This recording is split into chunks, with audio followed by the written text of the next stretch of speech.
listening to Muslimish Freethinkers, a podcast dedicated to fostering conversations on matters of faith and disbelief.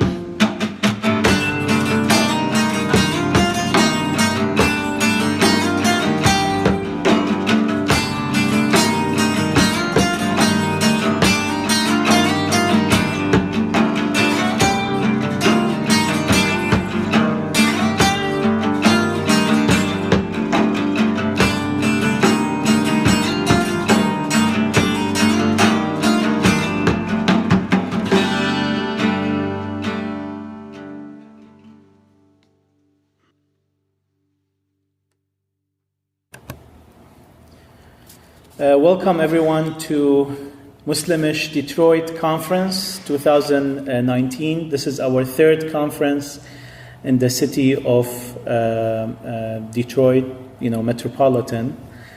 And this is our 12th conference nationwide. Muslimish was founded in 2013. Let me just introduce you to the organization Muslimish. We all know the meaning of the word Muslim, but what is the meaning in the tail of the word Muslimish, and what does it mean? Ish in English is a linguistic suffix. When added to the end of a word, it converts a noun into an adjective. It blurs its meaning, taints it with a little confusion, shocks it with some hesitation and doubt, and makes it somewhat or a bit as it is. So Muslimish means somewhat a Muslim. That is, it creates an environment for the Muslim individual who can no longer fit in the general definition of a Muslim according to Islam and does not identify with the inherited concept of being a Muslim, and he or she wanted a more loose definition than the one he or she has been accustomed to or born with, one that interacts positively with his or her intellectual journey, their personal experience, cognitive analysis, and perhaps logical skills. Perhaps his or her questioning of Islam or personal understanding of it almost transition him or her to another version of Islam, which is somewhat similar to the Islam that they have inherited, or with some of its features and qualities, or just even its culture or smell. Muslimish opens the door to question and encourages uncertainty and doubt in every inherited or accepted concept that has not been examined by a free, conscious mind. Doubt, in this case, inducts and initiates the question. And the question is the symbol of the movement of the mind towards knowledge. Muslimish erases all red lines before the mind, and the question is the only sacred in Muslimish. It is the means towards knowledge, and if knowledge is endless, then the mean, which is the questioning, becomes also endless in itself. Therefore, the question mark found its place in the symbol of Muslimish and its flag. The question is what led the people to advance, and the question is the key to knowledge. Knowing the answers will help you in school, says Warren Berger. Knowing how to ask will help you in life. It was said that there is no stupid question. Stupid people do not ask questions. The important thing is that we don't stop asking, said Einstein. Muslimish is a group of Muslims of varying degrees of religiosity who seek knowledge and truth without restriction. Muslimish aims to create a safe place and climate for people to exchange their ideas freely, and seeks to spread social pluralism and acceptance of others, especially in Muslim societies. It seeks as the last goal to defend the freedom of opinion and expression, and to combat the oppressive laws of freedom of opinion and freedom of religion, such as laws of contempt of religions in some Muslim countries and laws of blasphemy and the law of killing apostates. The mission of Muslimish is to create that safe and supportive and open-minded environment for the exchange of thoughts and ideas among current and former Muslims, to foster a pluralistic society that respects the rights of all individuals to live according to their conscience, and to abolish blasphemy and apostasy laws across the globe. Basically, Muslimish does not present an ideology, but it creates a safe space for dialogue. Muslimish is not trying to convince anyone of anything. It will just create that environment where we can exchange our ideas in a safe and peaceful and civilized manner. With that, I am going to introduce our first speaker, which is Dr. Adnan Jaber.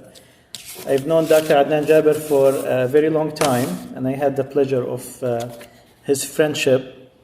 Adnan Jaber completed his Doctor of Philosophy in Clinical Psychology at the University of Detroit Mercy, where he also received his Master of Arts degree in Clinical Psychology in 2010. Adnan completed his undergraduate degree in psychology at Lawrence Technological University in 2007 and is currently working as a clinical psychologist at the Detroit Receiving Hospital, a contractual psychologist at the Great Lakes Psychology Group, and is an adjunct professor at the University of Detroit Mercy.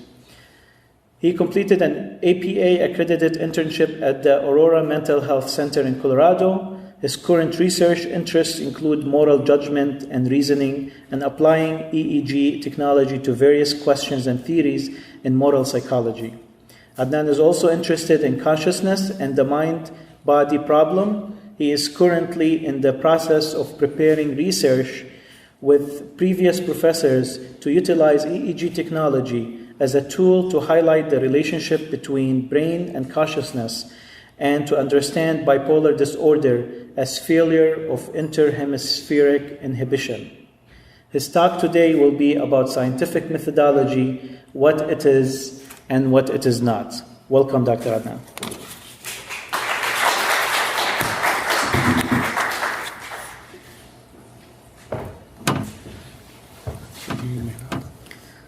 No, I'll just put your presentation.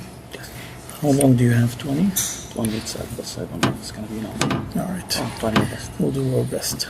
This was, I'll put it. Okay, sure. All right. Good morning, everyone. Do you hear me? Oh, yes. All right. I want to welcome everybody and thank you for coming today in this beautiful morning.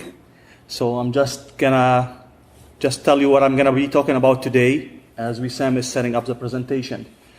Well, I'll be talking about scientific methodology and what it is and what it is not. I'll be offering somehow, I would say, counterintuitive view of what we know about science. You know, the science we know and the methodology we learn is actually what schools teach us. The way they present the story of science. So today I'll be presenting a view that I will call based in evolutionary epistemology, based on the idea that as a species we are actually limited by our own brains and nervous system and by our interactions with the environment, and thus science is a reflection of this interaction. So, okay, thank you. So let me just begin by saying what were some of the earlier definitions of science. You know, based on some ideas, science is known to be cumulative. You know, it's like a collection of facts and new findings. It's a progressive progress. It's something that's marching towards something that's gonna not completely, but eventually approach what's real out there. You know. It's like what the evolutionary idea that human beings are the pinnacle of evolution and that we are at the top of everything. Thus, our science reflects this view of ourselves. Even though we became more scientific, we still look at ourselves as the pinnacle of not creation, but evolution maybe. Also, science is an inductive process. The idea collecting of facts and observation and adding them together where you induce theories that approximates reality. This theory, or this idea of science, is based on what is called empirical realism. empirical realism is the defining feature of real science. That's what we've been told, and I'll explain what's that in a second. Empiricism means that all knowledge is based on sense experience. The idea that we have our senses and we actually use these senses to interact with what's out there, with what's real out there. The world is completely objective, and our senses help us collect data or information. Empiricism is also a reflection of realism. Realism is a philosophy of science that asserts that objective knowledge exists and that this knowledge is mind independent, so that people who are collecting this knowledge and working toward this knowledge can be completely objective, can be completely outside the effects of history and the context and their times, their financial situation, economic situation, and they should strive toward that, toward the progress of science. And I'm going to say in a second what's problematic in this view of science and what is the new evolution and neuroscience telling us about science. Now, all of this led to what a lot of you who went to school learned about the falsification view of science. The idea that Popper actually, as a philosopher of science, famous one, looked at science and the history of science and came up with the idea. And mainly, it's called a falsification of methodology. What it means is that scientific knowledge and theories are characterized by predictions that future observations will help us decide if they are true or wrong. Popper said in one of his famous papers that you could never prove a theory correct, but you can disprove a theory. So his idea came is that we can actually collect more data, collect more sense observations, and disprove a theory. And those theories or data should be empirical, should be sense data. So our eyes, our vision, our hearing, our touch, all of these are involved in the senses and how we collect data. Also, as I said, the scientific theory cannot prove but be disproved. He said that it must be possible for a scientific system to be refuted by experience. A theory that is not refutable by any conceivable event is non-scientific. Now that's what we know, that's what we think is science is. But if we look carefully at the history of science, and if we look carefully at what has been done by famous scientists who were creative, who actually opened our horizon and our mind to things that we never could have imagined, from Einstein to quantum physics, we could see that this idea, that senses, and that only if we can refute a theory is actually problematic. And I'll say this in a second. So, what is the problems with this falsification method? It said that theory should be subjected to the judgment of experience, because experience is the most reliable we have. Our senses are reliable.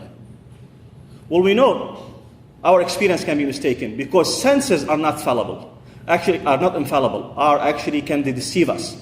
We know this from many tricks we show it in introductory psychology classes, where we show you things in terms of perception, and the brain can easily be perceived, and it will be clear in a second why the brain is easily misperceived. So senses, in a technical way, they're not completely infallible. Actually, they can mislead us, and they've done many times. Look at the people who claim that they've seen UFOs, or people who claim that they've seen ghosts. Senses are not completely infallible. They actually get us in trouble sometimes. Empiricism, also, the problem of it is that assumes the purity of the observer. Objective observers, right? You are not related to your context, to your history, to the historical era you live in. You are, and should be, as a scientist, completely pure from any subjectivity, from any, secondary gains you might have.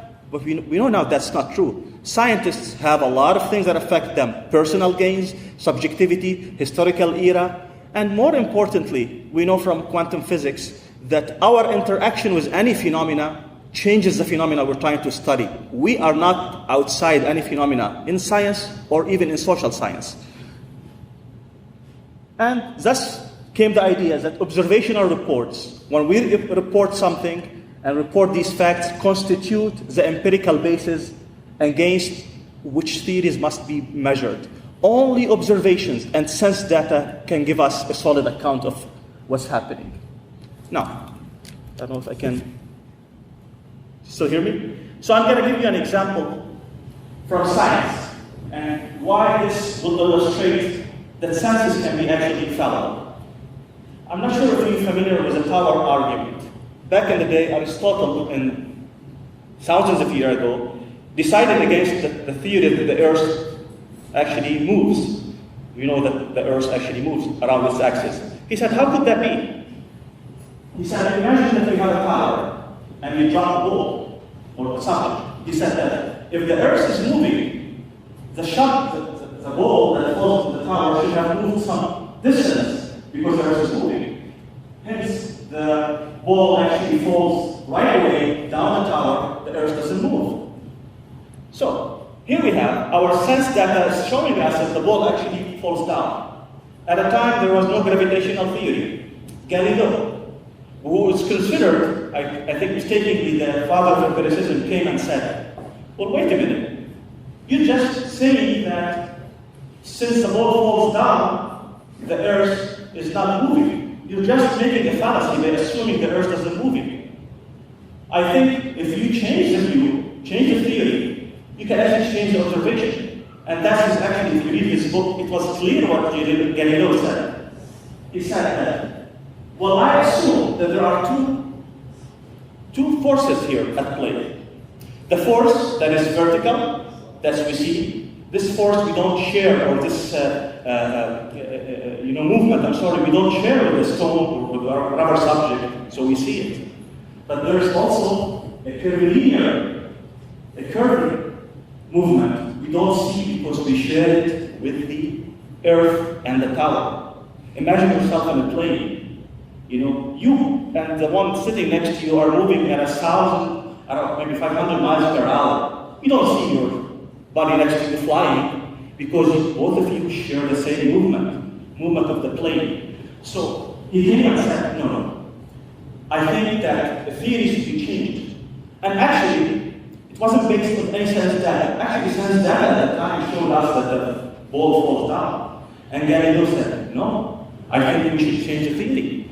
And actually, he was vindicated. So, one example from history, and many more from quantum physics and quantum mechanics, would show us that the idea that senses do that is mistaken, or not the complete picture. So, what's my view today? Something called against method. A lot of philosophers of science nowadays say that, and mainly importantly, Faribault, he's a philosopher of science, he said, science is an essentially anarchistic enterprise. Scientists who live by the rules and live by methods do not actually move science forward or do not actually move humanity. It's an anarchic enterprise. It's where people are allowed to play with method, to play with established truth, not to settle down even for scientific truths. The most important principle is called anything goes, instrumentalism. What people think that in science we're trying to find reality, we might not be doing that. We're trying to find what works for us as a species that is limited. Anything goes, it means anything you work and you establish and think about should actually apply to this rule. And we can at times advance science by counter-inductively making observations that counter known facts. So, just because a theory said something, like Galileo and even Einstein, you shouldn't settle for it. And you could come with different theories, and you should play with that creatively, and this is what happens in science. So, 3 important insights when we talk about science from this perspective. The importance and need of pluralism in science. Sometimes scientists can be very, like a species-oriented, protective of their data, and wouldn't allow any pluralism. I think pluralism is very important, scientific pluralism, and hearing other ideas, even challenging ideas. Evaluation by science, or of science by citizens. Science should be evaluated by citizens, and I agree with Faribault about that. Science should not be completely isolated from its impact on our social situation. That leads me to the third thing about science. The need to establish a relationship between science and the happiness and the good of a society. Science, again, is not in vacuum. If it doesn't lead to the good and happiness of society, our species, then there's something wrong with it. Now I'm going to talk about evolutionary theory a little bit and neuroscience to just describe what's going on in this idea. We all know, if you believe in it or not, we are the product of evolutionary, changes through the ages. Our species is nothing but one branch of a big tree of changes and adaptation, right? Evolutionary theory was used twice in the history of science. In one instance, it was used to justify what I call a very limited view of science, and also a very superior racial view of evolution. The idea that, humans always would like to believe that they are the pinnacle of everything. Copernicus and Galileo came and said, hey, wait a minute, we're not the center of the universe. The Earth is nothing but a small, planet that rotates around the sun among thousands of other solar systems and stars. That's gone. We're not the center of everything. Now came Darwin, and Darwin said, well, we are like everybody else. We evolved like all other species. We adapted to our society. Oh, something else is gone. We're not that special. And Freud came also and said, well, wait a minute. You think you are very rational as human beings? Well, guess what? You're not. A lot of what you do is dependent on motives, on wishes and desires that you're not aware of. And these desires and wishes sometimes are very, very, troubling to us. So we're not as rational as we think. Yet even with that, people try to salvage a view of human beings as the pinnacle of everything. Why? Because it's very important, for our own sense. We look at all the species around us, we must be better than everybody. So even there's no quote-unquote God anymore in these views, evolution worked toward us. We are the pinnacle. Evolution is marching, and it improves bit by bit, and this is actually a faulty view of evolution.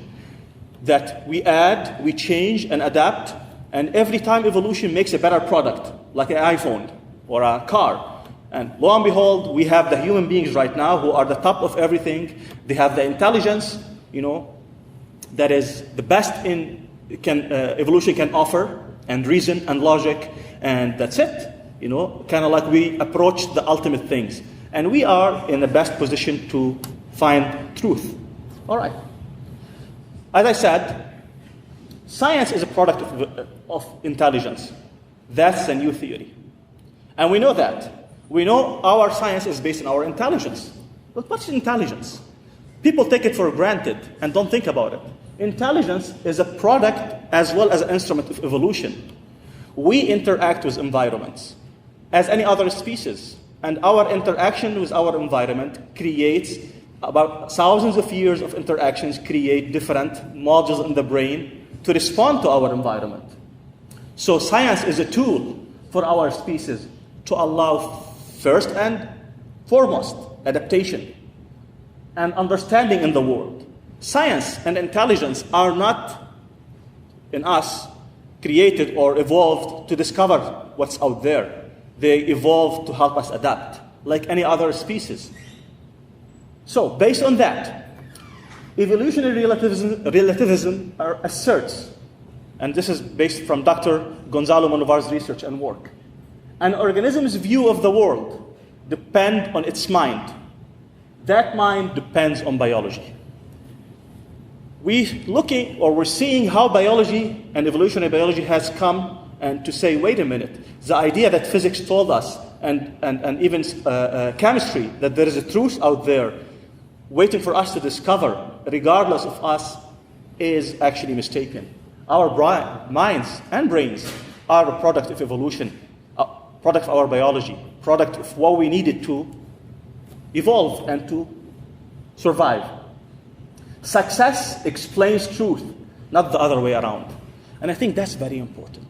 When species are looking at truth outside, they say, well, truth should be the ultimate thing, litmus test for everything. And science say, wait a minute, we never can do that because we are limited by our nervous system. Success, everything goes. Scientists shows results. It's working. That's what it is. That's the top thing. There's no need to question things about what's true out there. And I'll say about this in a second. Because, as I said, our brains deceive us. Just one thing in just 2 minutes about neuroscience. Take the brain. Our brains and our conscious experiences are nothing but sometimes illusion generated by the brain. We think that we are looking at reality and we're perceiving it as it is, but brain science says no.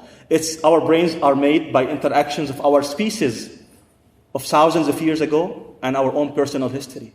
There's a big story about if you don't show color to people, they will not know what's color because you haven't introduced them to color. It's our experience. So how does perception work in the brain? And this is really being shown by science nowadays. There are 3 things that our brain does: exaggeration and abstraction. Out of the numerous and thousands and even millions of things outside, the brain abstracts things that are important to our survival. The brain cannot take in everything, or else we will be overwhelmed and will shut down. The brain needs to amplify certain things that are important to us.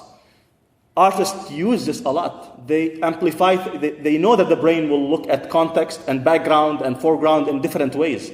Will allow us to perceive things that are important to us in images. Color, same things. We only see color within a certain limit in the wavelengths. I would assume, and we know that animals who don't see the same wavelengths or other species, suppose there's a species that sees different wavelengths from us. Their reality will be completely different. Their framework will be different. There's no truth out there. There is a brain that constructs and predicts things. One thing that will be a good example. If there's a picture that's full of apples, and there's research about it, thousands of apples, and there's an apple missing. You know what does the brain do? It predicts that everything is apples, and the missing apple is filled with an apple. You don't see a missing thing. Same thing with our vision. We know we have what we call the blind spot, but our brains fill this out for us. So our brains are not instruments for actually creating or approximating reality. There are instruments for survival based on years and thousands of years of interaction. I want to end this, and I think I said end on time, by quoting 2 more important people that I think they have helped science more than any other people. Ferdinand is a very famous Austrian-American scientist, a philosopher of science. He was also a physicist. He had a PhD in physics. He advised us, and advised scientists mainly, to have a dream world in order to achieve to discover the feature of the world we think we inhabit. That you have to dream, you have to be creative, you have to think outside the box. Einstein famously answered, "What if your theory was proven wrong?" And Einstein said, "Then I would have to be sorry for dear God. The theory is correct." You might think that Einstein is arrogant. Well, be as it is. But Einstein's theory have been vindicated, not by only observation, but theoretically speaking. And that's what I'm talking about today. We need to be open to these views of science that liberate us, that makes us think outside the box, and that opens us to actually not only experiment with other views and other points of view. You know, what I don't like, and I'm going to end it here, is that sometimes we're dismissive of other people's views because they're not scientific. But Ferdinand tells us, no view is stupid, no view is idiotic unless we put it to the one experiment. Does it help people? Does it improve our life? And I think that's the key feature of science that I'm introducing today. Thank you, everybody.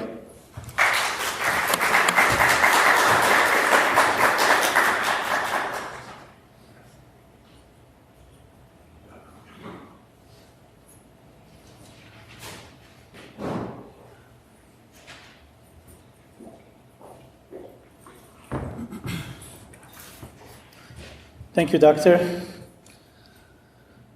We have gathered a group of experts today who will shed light on the vast subject that we're focusing on. We're focusing on 3 themes, as you can see in our program. One is the Science and Islam on methodology, and the second is Science and Islam on the subject of evolution, and the third is Science and Islam on the subject of myth and miracle. Can science and Islam coexist? And if yes, can they be compatible? How can we have Muslim children enter science classrooms without creating a conflict between their faith and their cognitive abilities? When religion and science both have answers, which one has precedence? What does science take away from religion?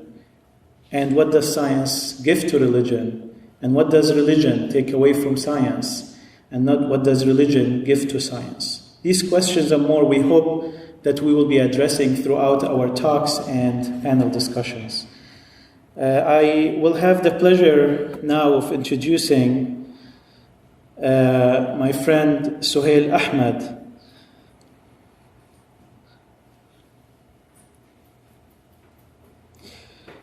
Suhail is an activist in the ex-Muslim space. He holds a Bachelor of Applied Science and Systems Design Engineering with an honors in economics. In his capacity as an activist, Suhail is engaged in both community organizing and public outreach. He has been a Toronto chapter lead for both Muslimish and the ex-Muslims of North America, while also engaging in online activism under the alias Reason on Faith.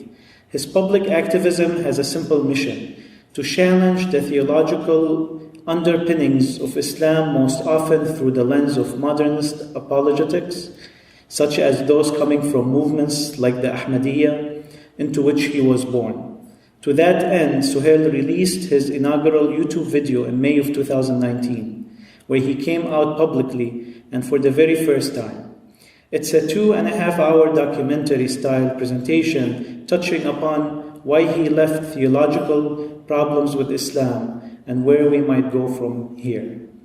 He's going to be talking today about the question of the coexistence as regards science and Islam, or of science and any other religion for that matter, has always come down to how we define terms, something that is both obvious and subtle. Of course, this question has been raised before, it's also been answered before, yet the answers have been and will continue to be all over the map. In this talk, Suhail Ahmed unpacks the science and Islam question by defining terms to illustrate how our presuppositions can and do yield vastly different answers to this age-old question, focusing on the terms and terminology. Introduced to you, Suhail Ahmed.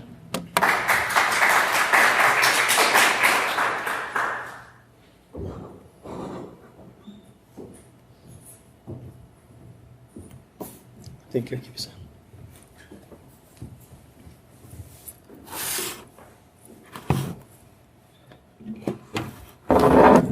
Good morning, everyone. Thank you for coming out. Allow me a moment to get set up.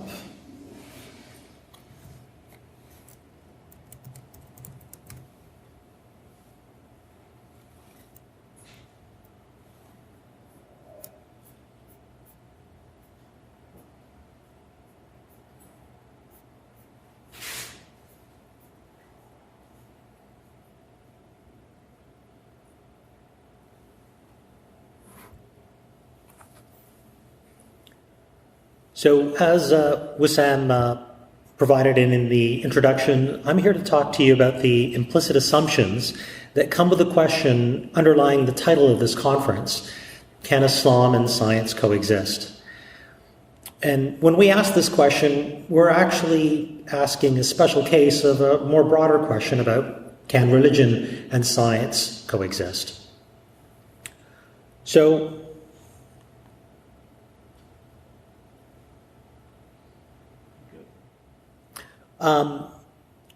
for a moment, though, I'd like to just cut through all of the academic abstractions, and just for a moment, and take us to a very human place.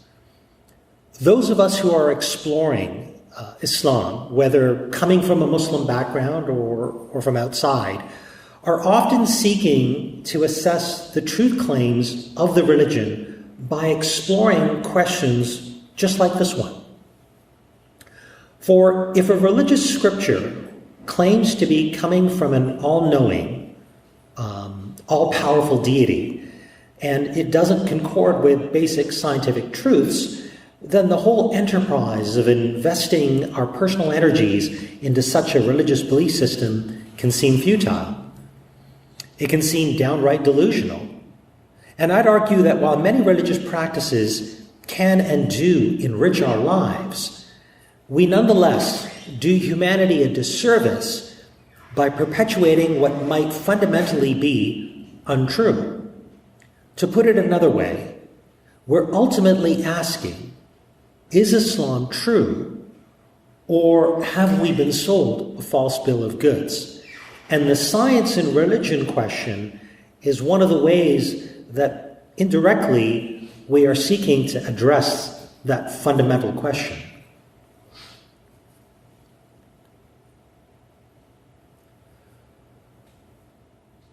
So now, returning to this question with a bit more rigor, I wanted to point out that many of us will come to the question, can Islam and science coexist, with different presuppositions and different definitions. In this talk, I'm going to outline how we might be talking past one another and how that can lead to answers, different answers to this rather pivotal question. I'll then follow up with an exploration of the apologetics, which claim that the Quran contains descriptions of the natural world, impossible for humans of the 7th century to have known, save for divine revelation vouchsafed to a prophet by an all-knowing, all-powerful deity, Allah in this case. It's a paradigm I've personally encountered as I've engaged with apologetics from a minority, modernist and missionary group, that of the Ahmadiyya Muslims, of the community in which I was born. The apologetics that I'll take you through, though, are increasingly being echoed by progressive and modernist Muslims in the West. And that's happening generally, so it's not just fringe small groups that are approaching things this way.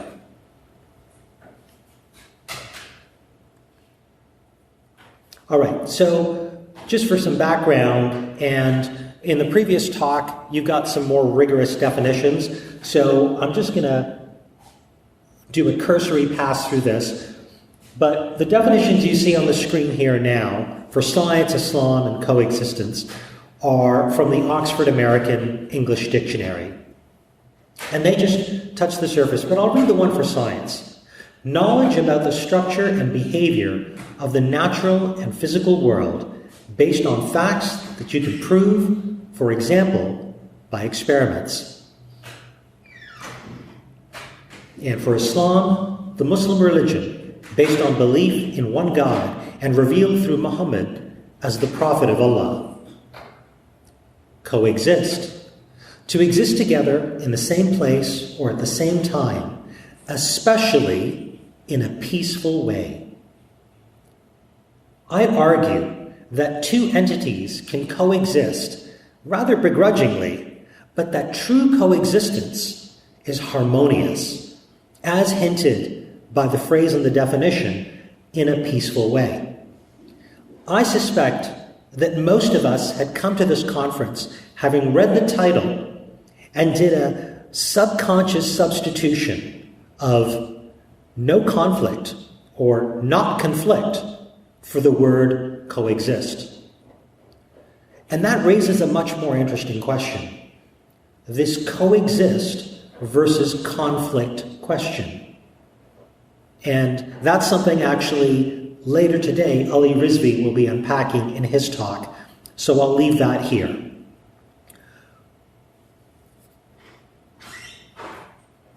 For my own talk, I will simply take the position, and we can talk about this more in the Q&A section, that coexistence, true coexistence, requires an absence of conflict.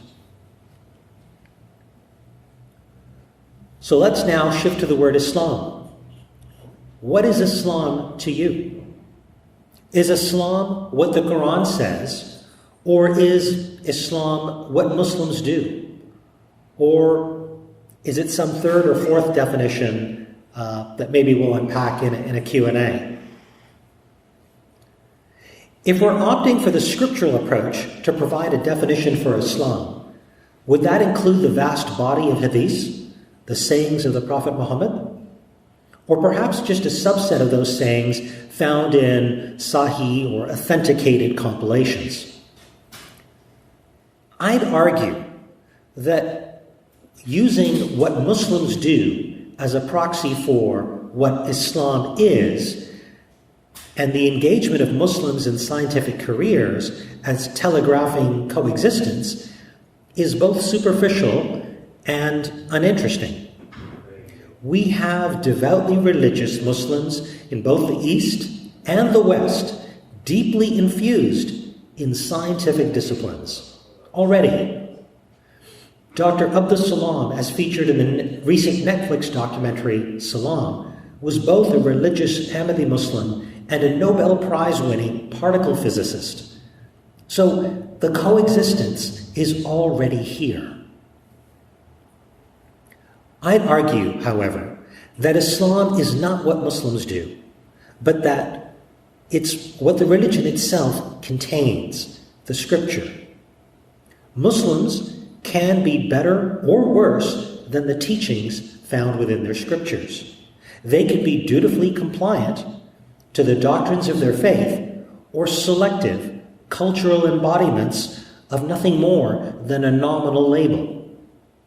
So, if we want to get rigorous, we need to go where things are codified.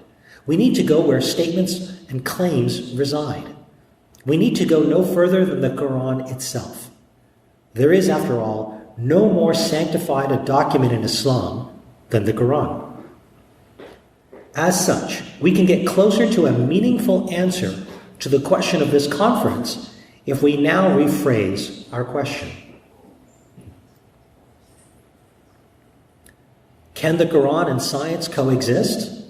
Or better yet, employing the more meaningful steelman of avoid conflict for coexist, can the Quran and science avoid conflict? Finally, let's just paraphrase this question to a clearer and more direct question at the heart of the matter. Is there a conflict between the Quran and science?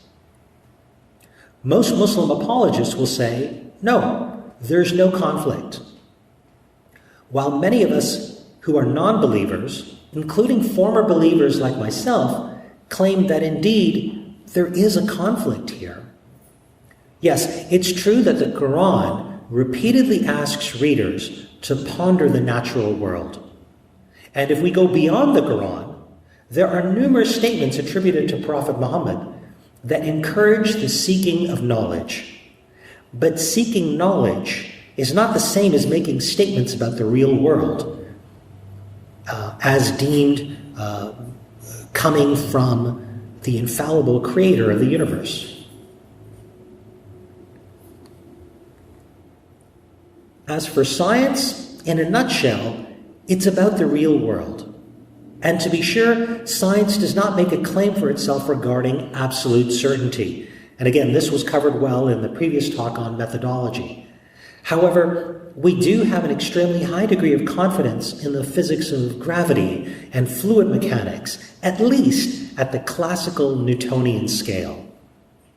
We do have a fair degree of confidence regarding the general limitations for complex and nuanced interspecies communication, say, between human beings and ants, or between human beings and birds.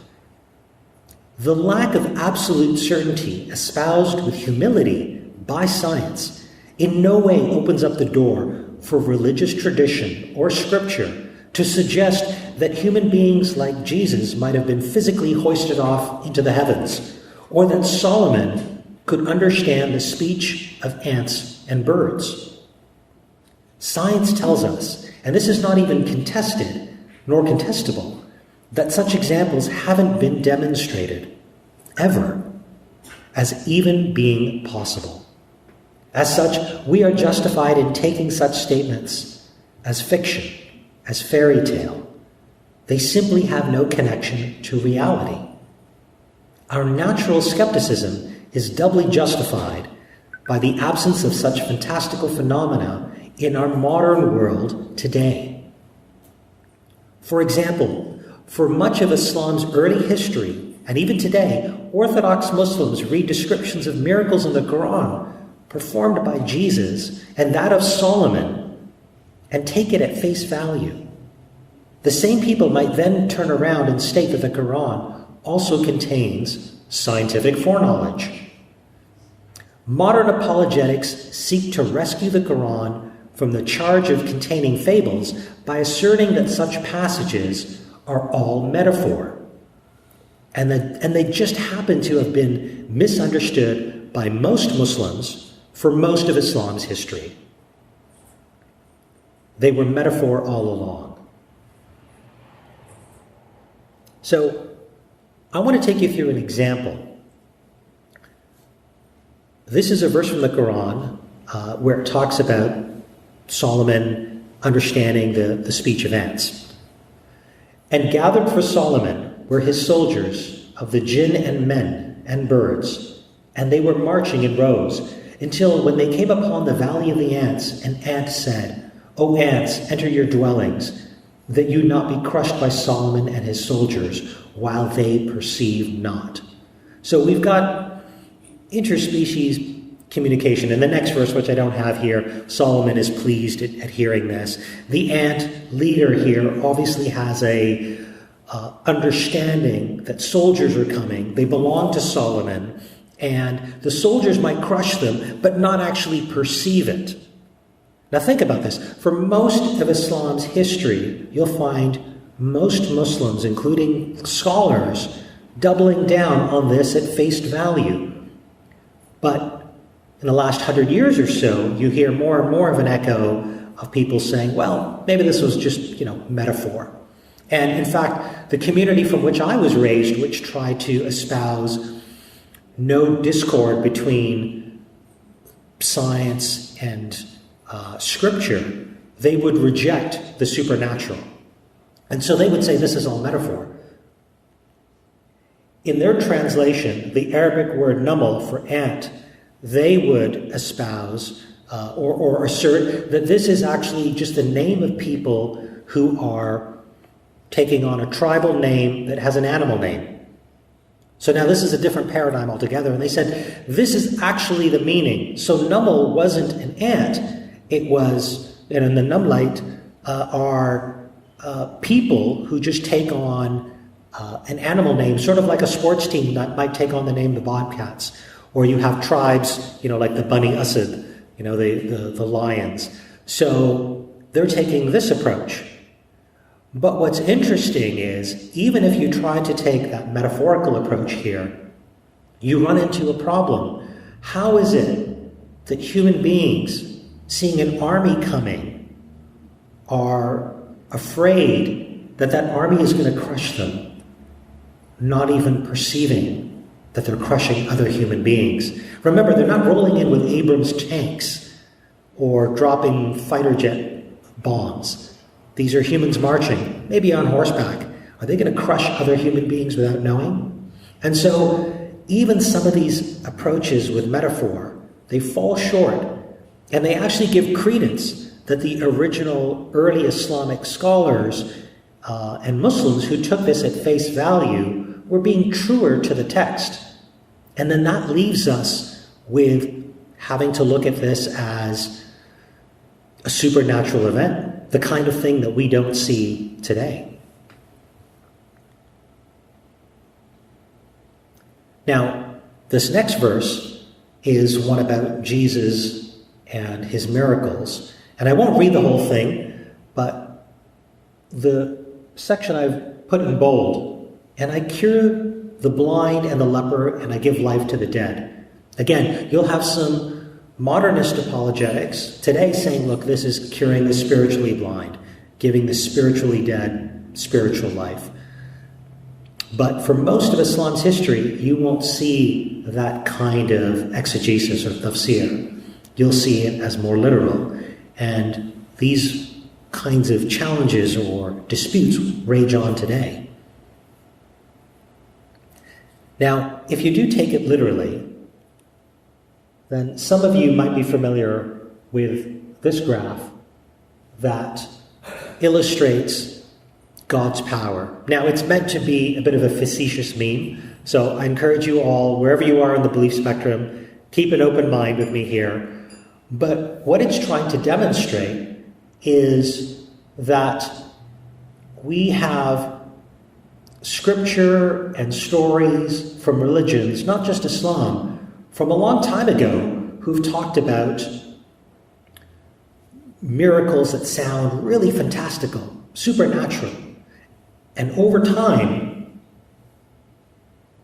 the extent or the power of those miracles has diminished. And so now, in modern day, for example, you'll see people seeing holy personages in their toast or carved into the side of the tree, whereas in the past, we had Jesus raising the dead and healing the blind and so forth. So how we interpret this stuff really matters. And if we interpret this stuff literally, then it falls in the face of what we know about the real world.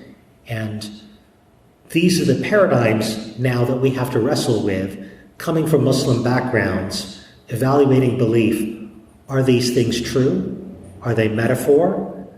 And I circle back. Does it matter? Is Islam what the Quran says here, which I'm advocating? Or is Islam really what we do, what Muslims do? I leave you with that. Thank you.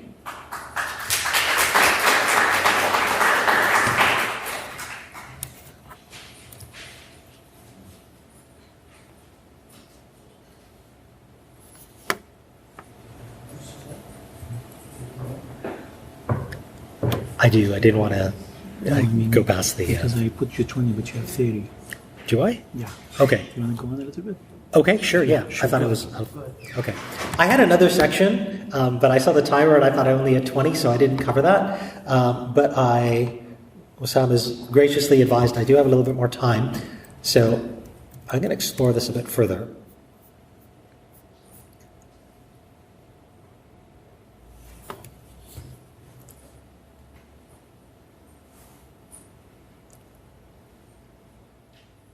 Okay, so I just took you through an example of Jesus, of Solomon, and what sounds like some supernatural phenomena going on.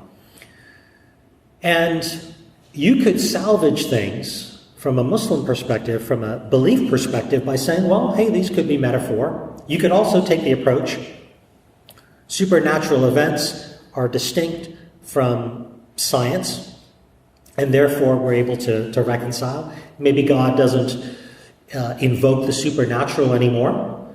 But the next question would be, just because that's supernatural, is it actually flying in the face of science?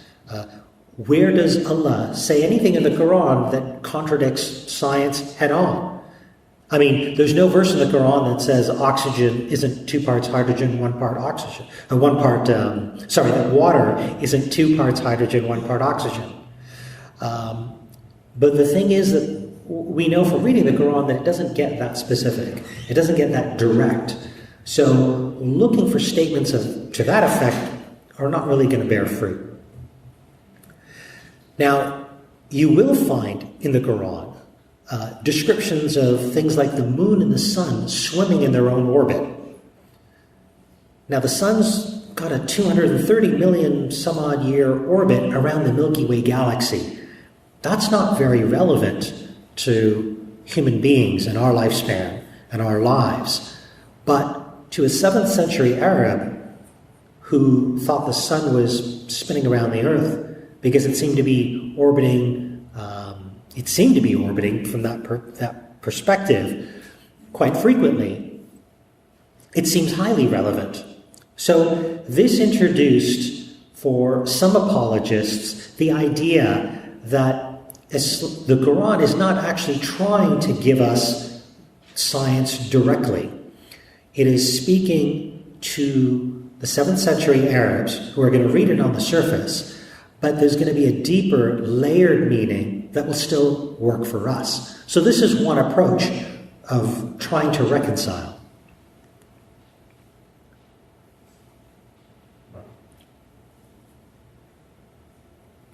So I'm sorry, you can't see the title there, but it's basically Modern Apologetics and the Multi-Layered Approach.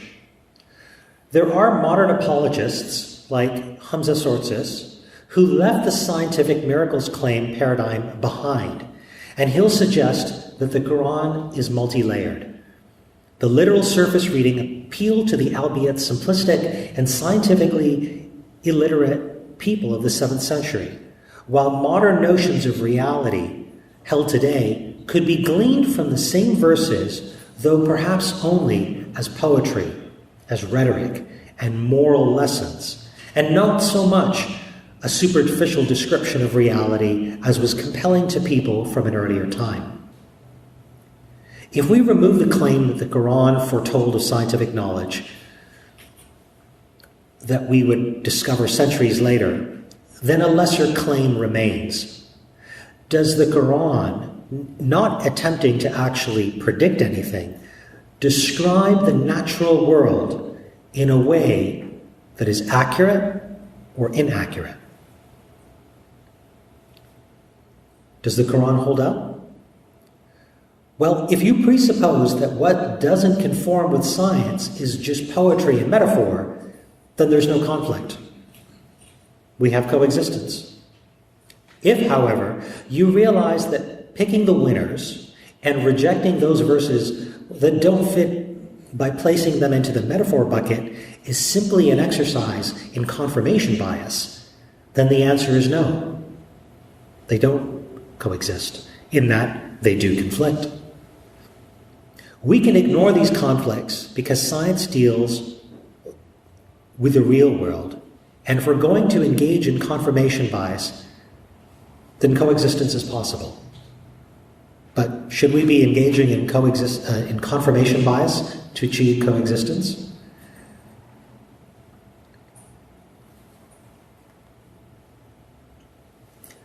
Here, again, this is cut off, but this is a video put out a few years ago. That's a screenshot where apologists who had been promoting a science in the Quran narrative had put out a video saying, "We were mistaken. There are no scientific miracles in the Quran." And you'll see, even though I came from a fringe denomination within Islam that actually holds still to the scientific miracle claims, you'll see mainstream Sunni preachers, apologists, who are now, at least in the West, trying to get Muslims to back away from the science in the Quran narrative and saying it's dicey, it's dangerous, and people are leaving the faith because they came in from the science in the Quran narrative, and now they're leaving as they're finding holes there.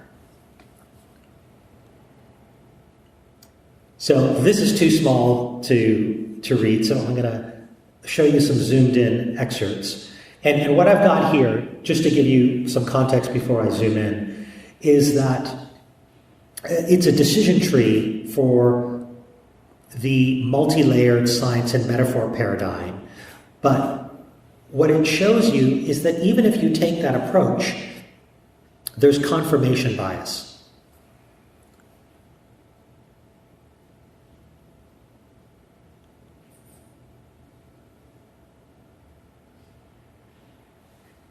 Okay, so thank you. We'll start on the top left, and we're not going to get through all of it, but I want to just give you an idea of the kind of thinking that's required.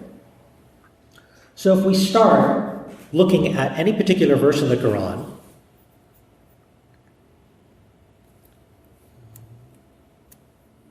we can ask, does a literal reading possibly speak to phenomena in the natural world? And if yes, does this reading comport with a currently accepted description of the natural world? And if we say yes to that, does this reading tell us something that was neither known nor conjectured in the 7th century?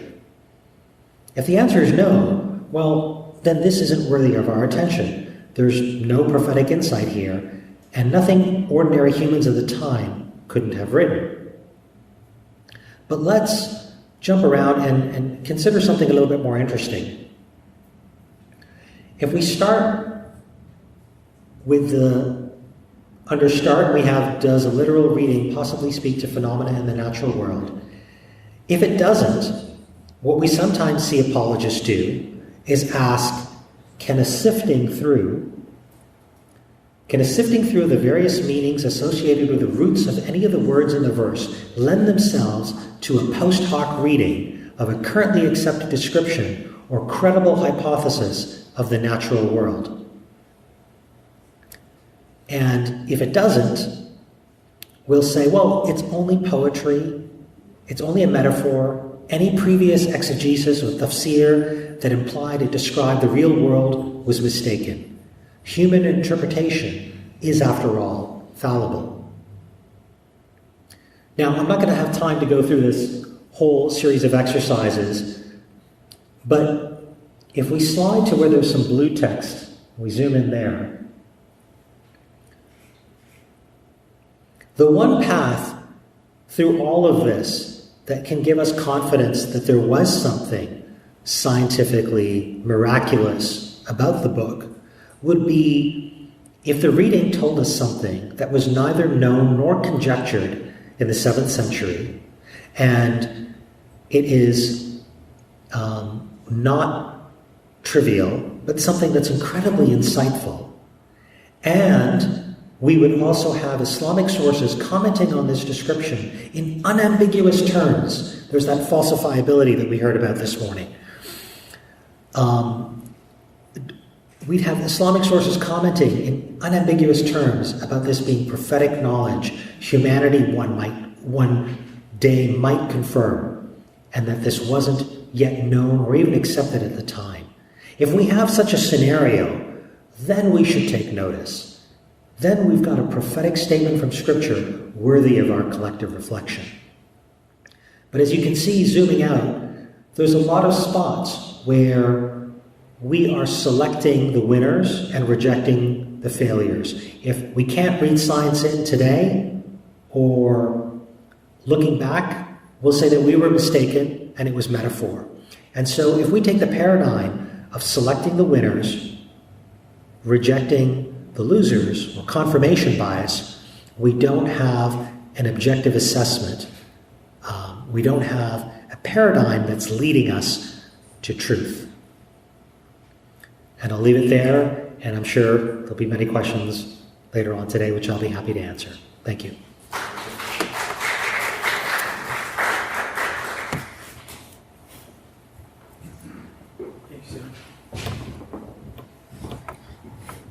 I hope I did a good job trying to follow.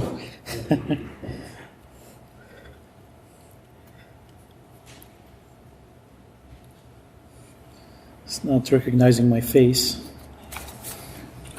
Wow.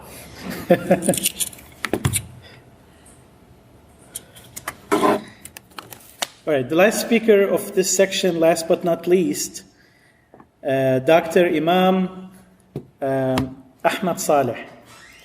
Dr. Imam Saleh has a bachelor's in higher education with majors in biology and physics and an academic preparation. He has a degree in Islamic jurisprudence and 2 PhDs. He was really modest in his biography, but he's a very well-rounded scholar within Islamic, Sharia studies, and also within academic studies.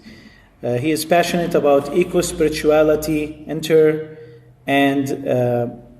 interfaith, peace and social justice, humilities, failures, suicide prevention, and displacement studies. Sally speaks and understands several languages, including Classical Arabic, Afrikaans, Dutch, and Flemish. He has lived in Michigan for more than 20 years and spoke about Islam on 5 continents. His talk today the abstract of which is there is a unique balance between modern fascists that selectively deny facts, calling them fake news, and science, and those who worship science, replacing it with religion. The Islamic wisdom tradition uses science as a complement to revelatory sciences. Science, as a two-edged sword, could destroy or bring comfort and convenience, or devastation and disruption. There is definite place for science in Islam if it's anchored in compassion, conscious integrity, inclusivity, and ethical principles and values. Muslims and Arabs have contributed greatly to all sciences, the hard and difficult sciences and civilizations, without editing out the sacred. The use of the latest technologies and sciences alone are not a guarantee for peace, humanity, empathy, and dignity to all. Too often, the most scientifically advanced nations orchestrated the worst human disasters.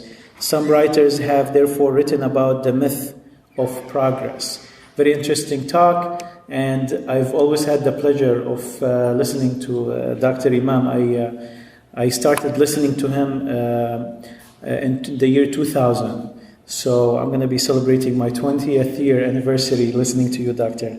Without further ado, Dr. Imam Ahmad Saleh.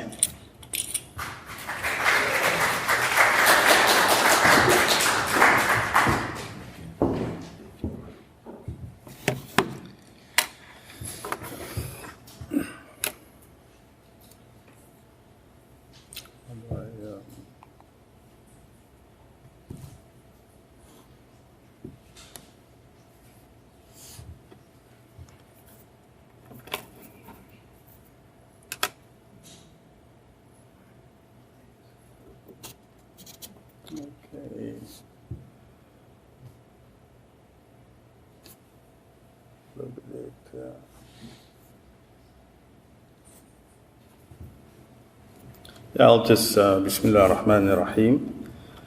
Nahmadullah wa nusalli ala Rasul al-Kareem. Amma ba'd. As we're waiting for, you see that, just to upload that now.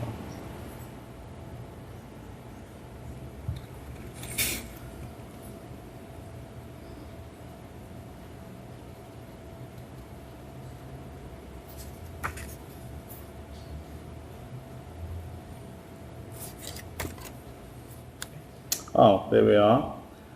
So what I'm looking at is maybe a nuanced balance between two extremes.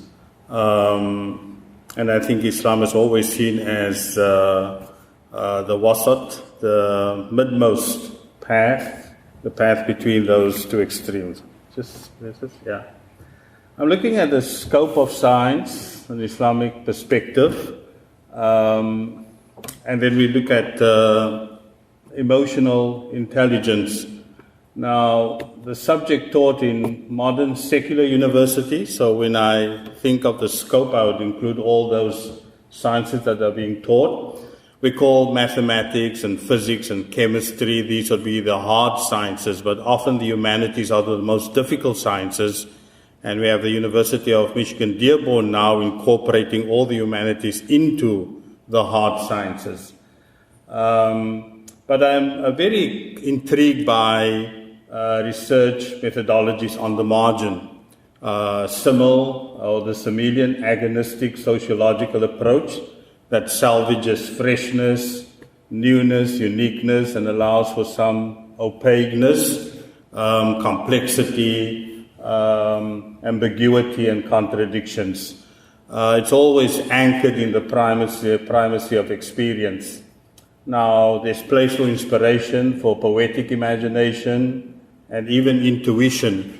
There was an early 20th century scholar, Miguel Hassin Palassois, Jesuit scholar, and he already said then that, and he made some statements that were not backed up, and he said that all these saints of the Catholic Church took their thoughts from the Arabs in Andalus, and many of the scientists took their thoughts from other, and then only 50 years later it was being confirmed by other scholars. But as we also had previous speakers, Dr. Jabir say that Science is never value-free, but there is a place like Wansboro, and many scholars speak about there is a place for an insider perspective. So if you're an insider, like I'm a Muslim, practicing Muslim, and I love spirituality, I cannot speak about other saints if I'm not really an insider. So those type of research, arguing for an insider perspective. You don't have to teach Islamic studies, and you have to be a non-Muslim or maybe an atheist or a Jew in order to teach that. You can be a Muslim. You can be a Jew teaching Holocaust studies, for instance. Now, there are donors of ideas, generators of ideas, implementers of scientific ideas, and the question is often, once you discover the idea and once you generate the idea, should those ideas be implemented? Should the atom bomb have been dropped on Nagasaki and Hiroshima? Should Dresden have been pulverized? These are some of the larger questions. Also looking at climate denial and looking at many on the right, the Christian right especially. And of course, I believe that there's definitely climate change. And I've been in a 2-hour presentation with people who have been for 10 years in the field, studying polar bears and seagulls, and finding something very dysfunctional, that these polar bears and seagulls are cannibalizing the eggs or the little polar bears.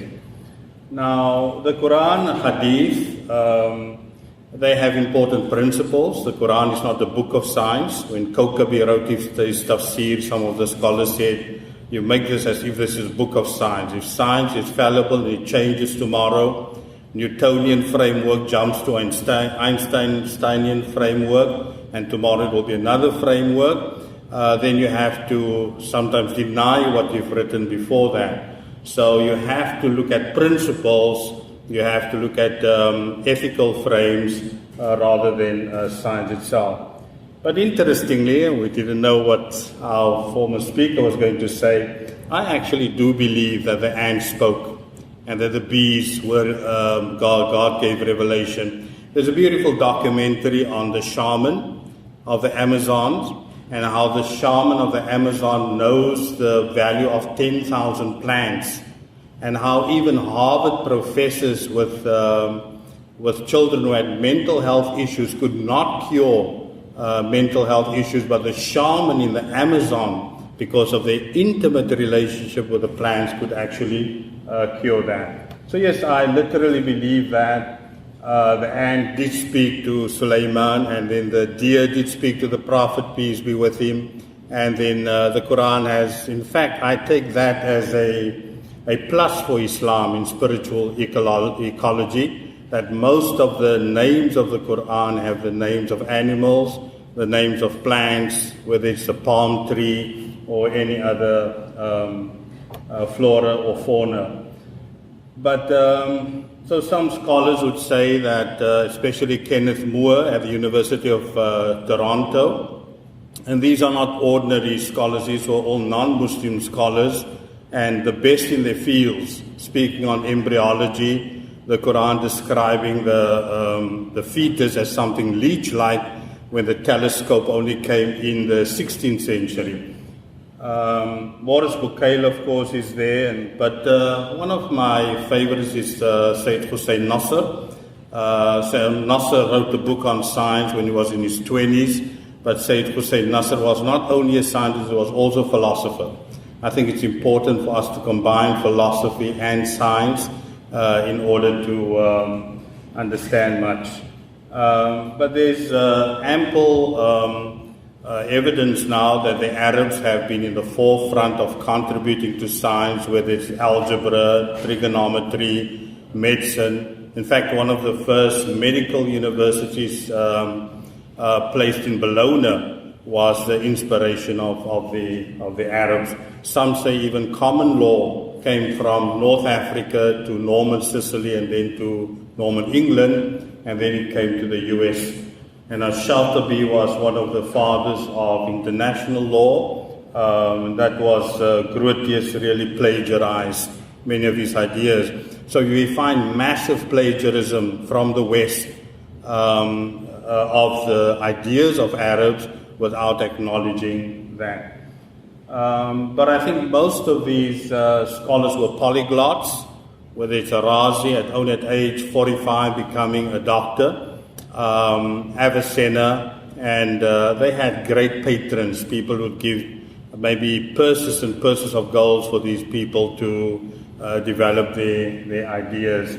There would not have been a Renaissance had it not been for almost 900 years of Muslim presence on the Iberian Peninsula since 711 and 1692.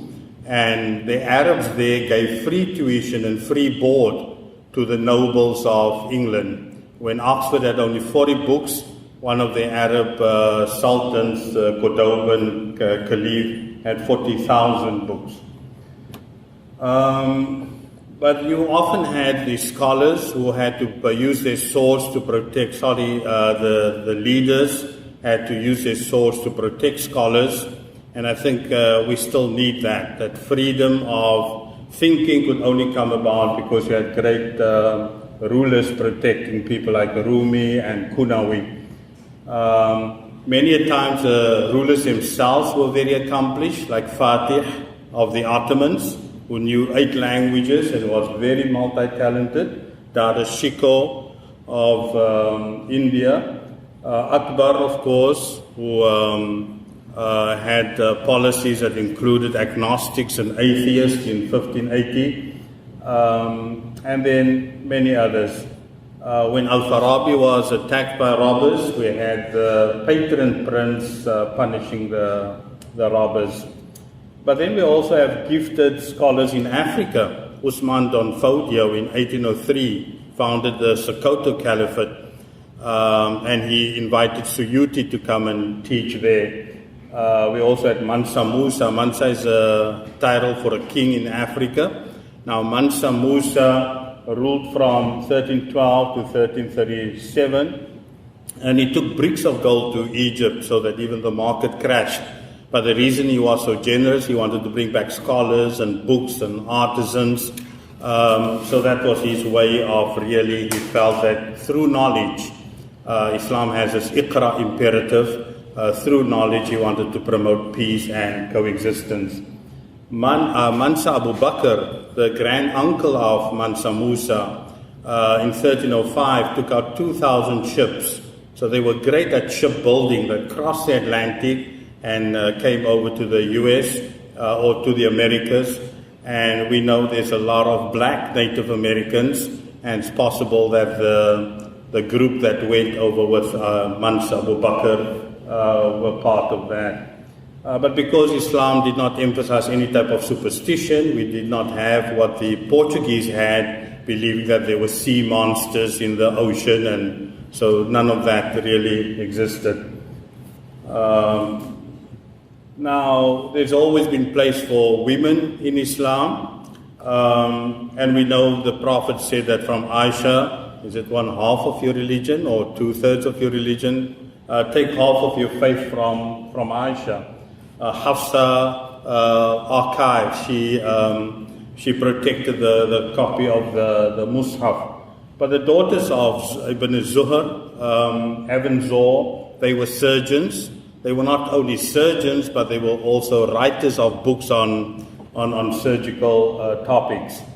Now, very much like Denmark today, where there's freer higher education, and you even get a year's stipend post-graduation. The first Muslim hospitals in Cairo used to have stipends for people to convalesce and to recover. So when the hadith says, Talabul ilm farida ala kulli muslim wa muslima, Islam since its inception felt that women should be trained, and some of, I think Umar Farooq Abdullah has 14 CDs on great women and how they contributed in military, education, every other way. Women were the founders of the greatest universities in Fez, 2 sisters, Maryam and Fatima. The Kairawan University is another university out there. and they were great inspirations. Women rulers like Asma and Arwa in Yemen, they were also patrons of the arts. And then Ibn Battuta found women rulers that ruled for 50 years in the Maldives, and inviting this moving scholar. In Russia in the 1950s, they already put a woman as part of the Mufti group. Now, sometimes we believe what we see, or we see into observations what we believe. Sometimes we play God, but the hadith actually asks us to reflect the attributes of God and not to play God as such. تَخَلَّقُوا بِأَخْلَاقِ اللَّهِ. Now, facts can be manipulated for political reasons, and the work of Thukufu Zibari on the statistics that lie, because too often you have crime is being reported. So the police would go into some poor neighborhoods, there's a party, they have one person guilty of felony, and they would document all 50 people. And so the crime attributed to African Americans seems so much larger than it really is.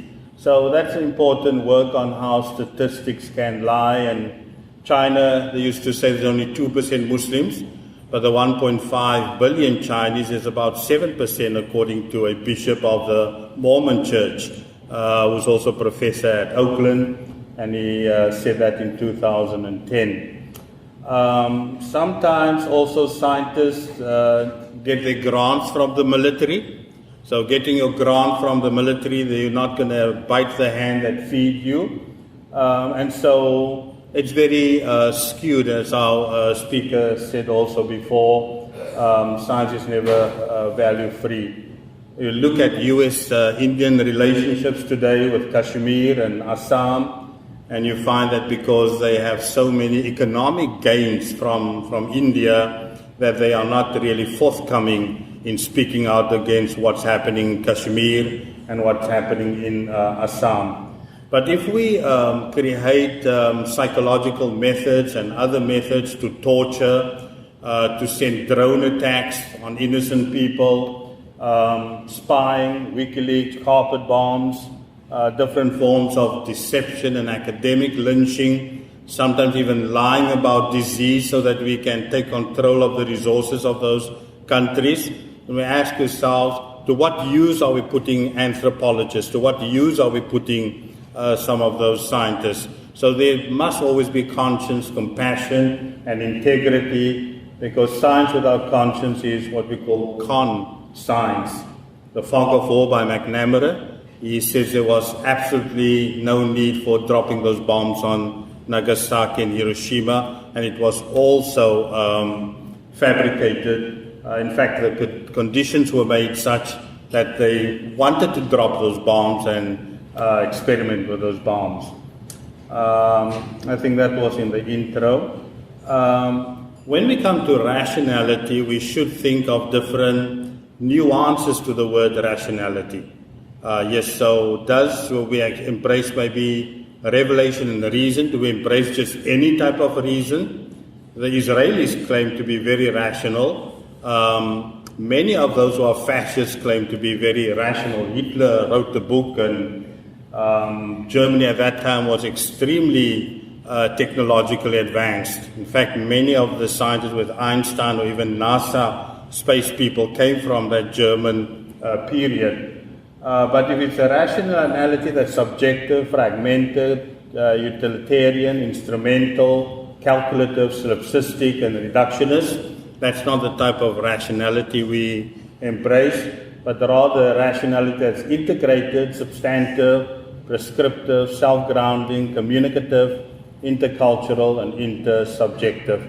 And that goes for rationality, for belief, for reason, for virtue, for values, and for morality.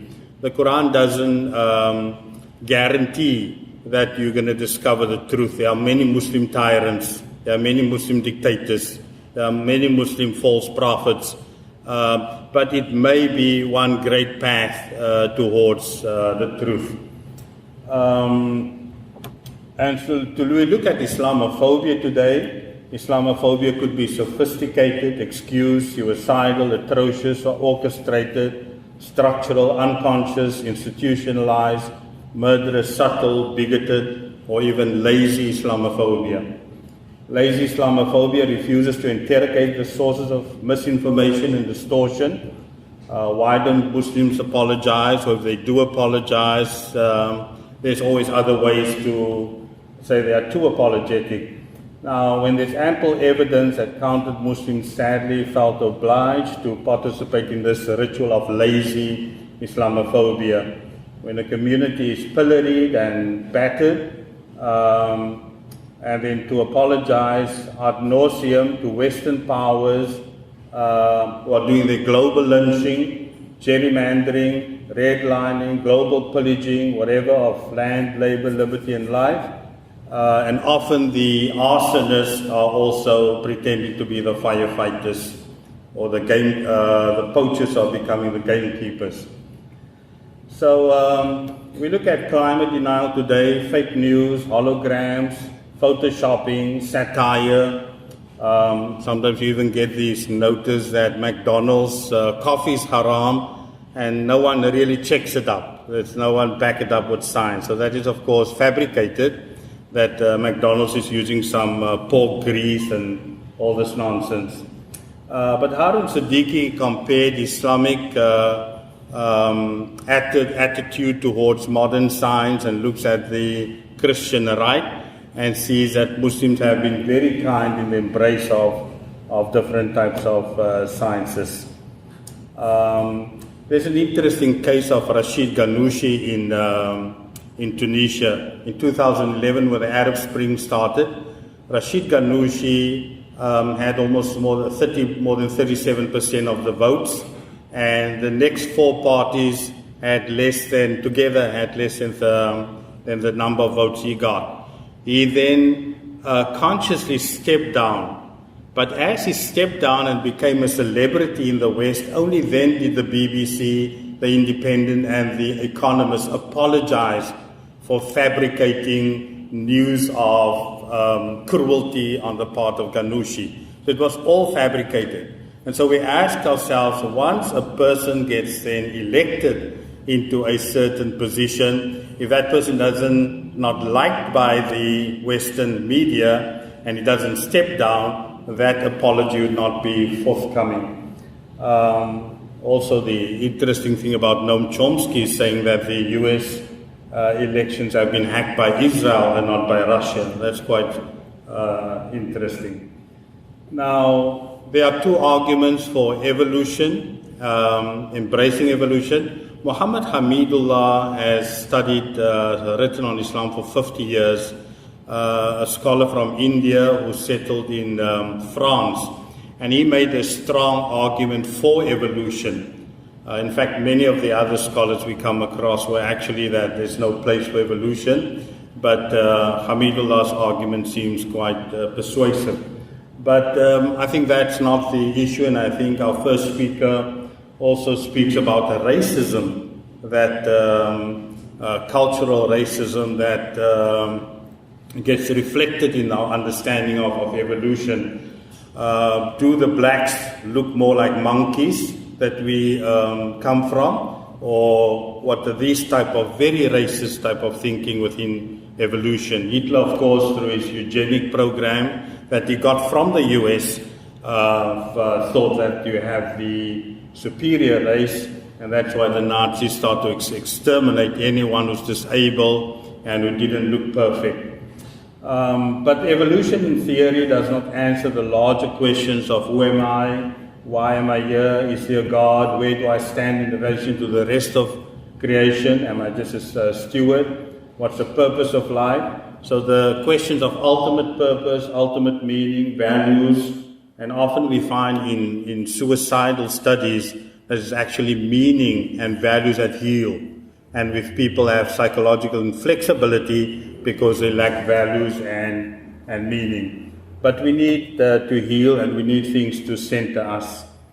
And so we look at sometimes people say, so fine, Israel today has almost every major technological company in Tel Aviv. Israel today is the top in this type of medical research or that type of medical research. But does that lead to compassion? Does their position or the Nazi, expertise in technology, does that lead to integrity and to coexistence? So those are some of the, and I think sometimes the hadith has taught us that even the shaitan can speak the truth. If even the devil tells you 1 + 1 is 2, you cannot deny that because it is the truth. The evil far supersedes good, and unfortunately sometimes a lot of other issues we need to look at. I believe that when the Quran says وَعَلَّمَ آدَمَ الْأَسْمَاءَ كُلَّهَا, that God created a cosmic computer and there were many databases, and sometimes God gave access to some of these knowledges to some people that we've lost, whether it's the Aztecs or the pharaohs who built the pyramids. We cannot replicate that, or the Mayans. And I think sometimes God will release or give access to other people at other times. Many apples fell on people's heads. It was only Newton that came up with the theory of gravity, and many times people sat in a bathtub. It's Archimedes who came up with this theory of buoyancy. So it's God who decides to release at different times. But I think there will be more frameworks, and people will still have to discover much more of how animals spoke and how what the jinn really are, the psychic beings, and many others, whether it's telepathy or dream interpretations. Al-Tusi, one of the great astronomers, was also good in astrology, and that was the same for Imam Shafi. So I think even astrology, not only astronomy, physics and metaphysics, there should be a place for that in future science. I've mentioned this about our own methodology. And then also I think there's a need for inclusive excellence in the application of scientific values and principles. Those who love only themselves are narcissists. Those who love only their family are nepotists. Only love only their friends are cronies. Only the wealthy and powerful, they're elitists. Those who root only for their own locality are parochialists. And those who prefer only people from their own religion are religious bigots. Nationalism has replaced sectarianism within the religion. So you may have had only Shia and Sunni, and now you have so many multiple nationalisms, and many of them are very sectarian in the way they do things. So the question for any scientist out there is what I am doing, is it narcissist, is it parochialist, or is it going to have some type of inclusive excellence? Those are a few. Thank you so much.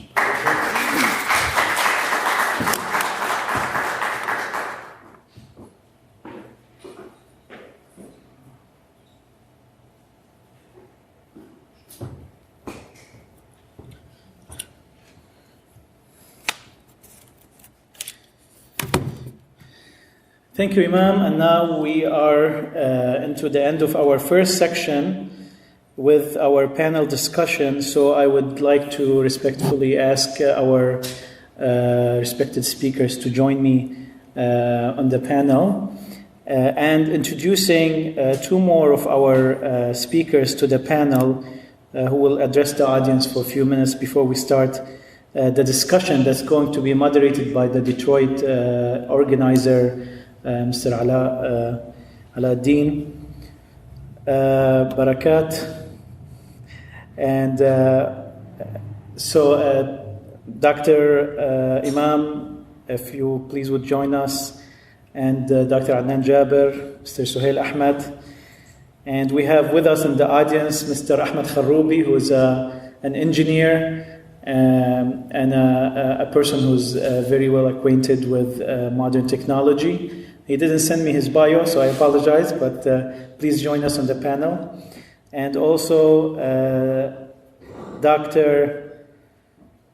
Abbas Youssef, who is a research engineer at Ford Motor Company, where he develops control algorithms for autonomous vehicles. He has a PhD in electrical engineering, and his dissertation was on neural networks and design of computer algorithms mimicking how the brain processes information.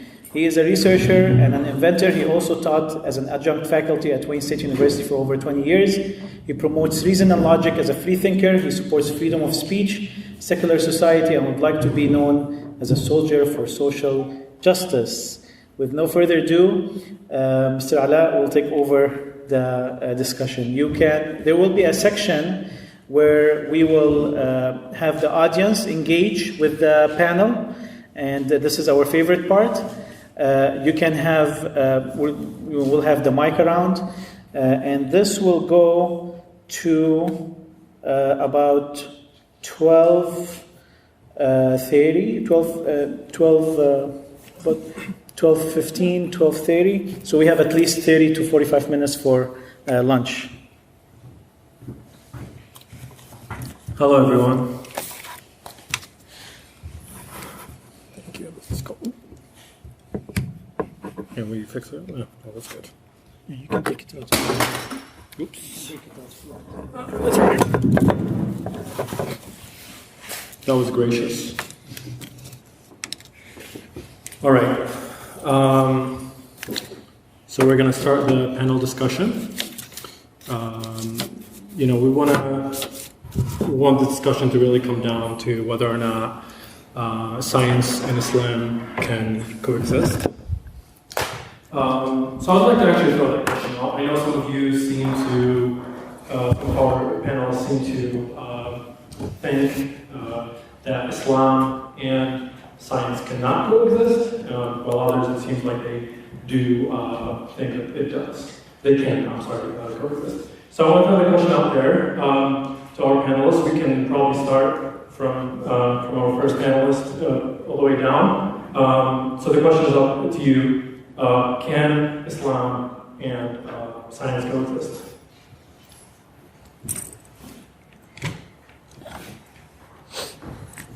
So to give up, that's. Oh, all right. I think you got a channel. Okay. So give some background about myself. As Wissam said, I'm an engineer. I've been with General Motors for 9 years now. Born and raised in Lebanon, I went to Mustafa schools for my entire life. So now, at some point, I went from being religious. I was raised in a very religious home, to atheist. Today, I would say agnostic, Muslimish. I know a lot about Islam. I practice a lot of. I take what I like in Islam, and I leave behind stuff that I question. With that said, I probably would be a very excellent Muslimish. So to answer your question in regards to can Islam and science coexist, my outlook has changed in regards to why do we exist and why do we make these questions. As Dr. Jabir said, from science has to be about happiness and the good of humanity. And I personally, after 34 years or 34 turns around the sun, I've come down to what matters really in life is what our eternal goal is, just happiness. Whatever we do on a daily basis, every decision that we make is because it makes us happy at one level or another. And with that said, once you scope it properly, I think that they can coexist, right? That's my take on from I would say being agnostic, leaning towards the existence of God, because that makes me happy. That satisfies me. It finds a natural medium for me between science and religion. I don't have to choose either or. I can choose both, and that decision boiled down to scientifically. I disagree with atheists. They cannot prove that, they looked everywhere for God just from a scientific methodology. And from a spiritual, religious manner, I also am not convinced from that, there's no proof, or the proof that it exists in the scripts has just not been convincing enough. Probable, plausible, I agree. And that's where I can't sell what I don't know. I can't convince anybody of what I don't know, but I can definitely, I definitely think that science and religion can coexist, because we do need spirituality. We do need a basis. If you look at today's laws, from a civilization standpoint, there's a precursor for those, which is the religion. And to just go off and say everything in a religion is wrong or bad, that is absolutely incorrect. That's my take. I have a daughter, a 3-year-old, and I'm raising her today as a Muslim, but I'm also equipping her with the scientific methodology and understanding, so that when she is of age where she can make the decision for herself to question, I ask her to question me, I question her, and I want her to question reality in a manner that, just like I understood after 34 years, that it's all about being happy. And sometimes you have to make tough decisions to eventually, guarantee that outcome. I want her to be happy. What path she chooses, that's fine. But what I can tell you is, I chose for my daughter a coexistent world in my house between science and religion, and Islam to be specific, because I want to equip her with good morals, good tradition, culture, and background. And before, there has to be an invisible police, until at some point she can go off in the world on her own and make that decision for herself. Thank you. Thank you. We're actually going to give the microphone to Dr. Abbas Yusuf. Just Dr. Abbas. Yes. Yeah, if you would like to introduce yourself, that'd be great. Thank you very much. Good morning, all. Before I start, I salute the revolt of the people of Lebanon and their struggle to get rid of a religious, corrupt government and move towards a secular, accountable system and government. Thanks to Muslimish for giving me the opportunity to be part of this panel with such distinguished professionals. And thank you all for coming here to share and discuss such an interesting topic. I hesitated at first to tackle such a sensitive subject. Then I accepted, with understanding of my responsibility as an engineer and scientist in this community, to share my experience and knowledge and thoughts. So I approached the discussion of this subject with an open mind and hope to contribute with the same level of commitment to open-mindedness, because the advancement of the society at large depends on it. So, can Islam and science coexist? It seems yes, because they have been coexisting for years. Science is the process and tools used to learn how the world around us works. On the other hand, Islam is a religion, as defined by dictionary.com, a set of beliefs concerning the cause, nature, and purpose of the universe, especially when considered as the creation of a superhuman, usually involving devotional and ritual observances, and often containing a moral code governing the conduct of human affairs. It is also stated as the service and worship of God or the supernatural. Nobel Prize-winning theoretist and physicist Steven Weinberg, in an interview with National Geographic magazine, explains, "We scientists pull things together into theories from which we derive consequences and then check those consequences against both observation and experiment, modifying our theories when necessary. In addition, Einstein also wrote, all knowledge of reality starts from experience and ends in it. Human beings and all living things with different degrees of sensitivity to their surroundings are aware of all that surroundings through interpretation of all signals of our awareness, and then deduce an outcome based on certain preconditioning knowledge and experiences. Humans have worshipped rain, clouds, the sun, the moon, the thunders, fire, and the stars because of misconception. Merriam-Webster defines misconception as a belief, an idea that is wrong, incorrect, and unexplainable in any factual terms. People have moved to believe in other invisible supernatural as the absolute answer. So, to answer the question, can Islam and science coexist? The answer is yes. They have been coexisting for years.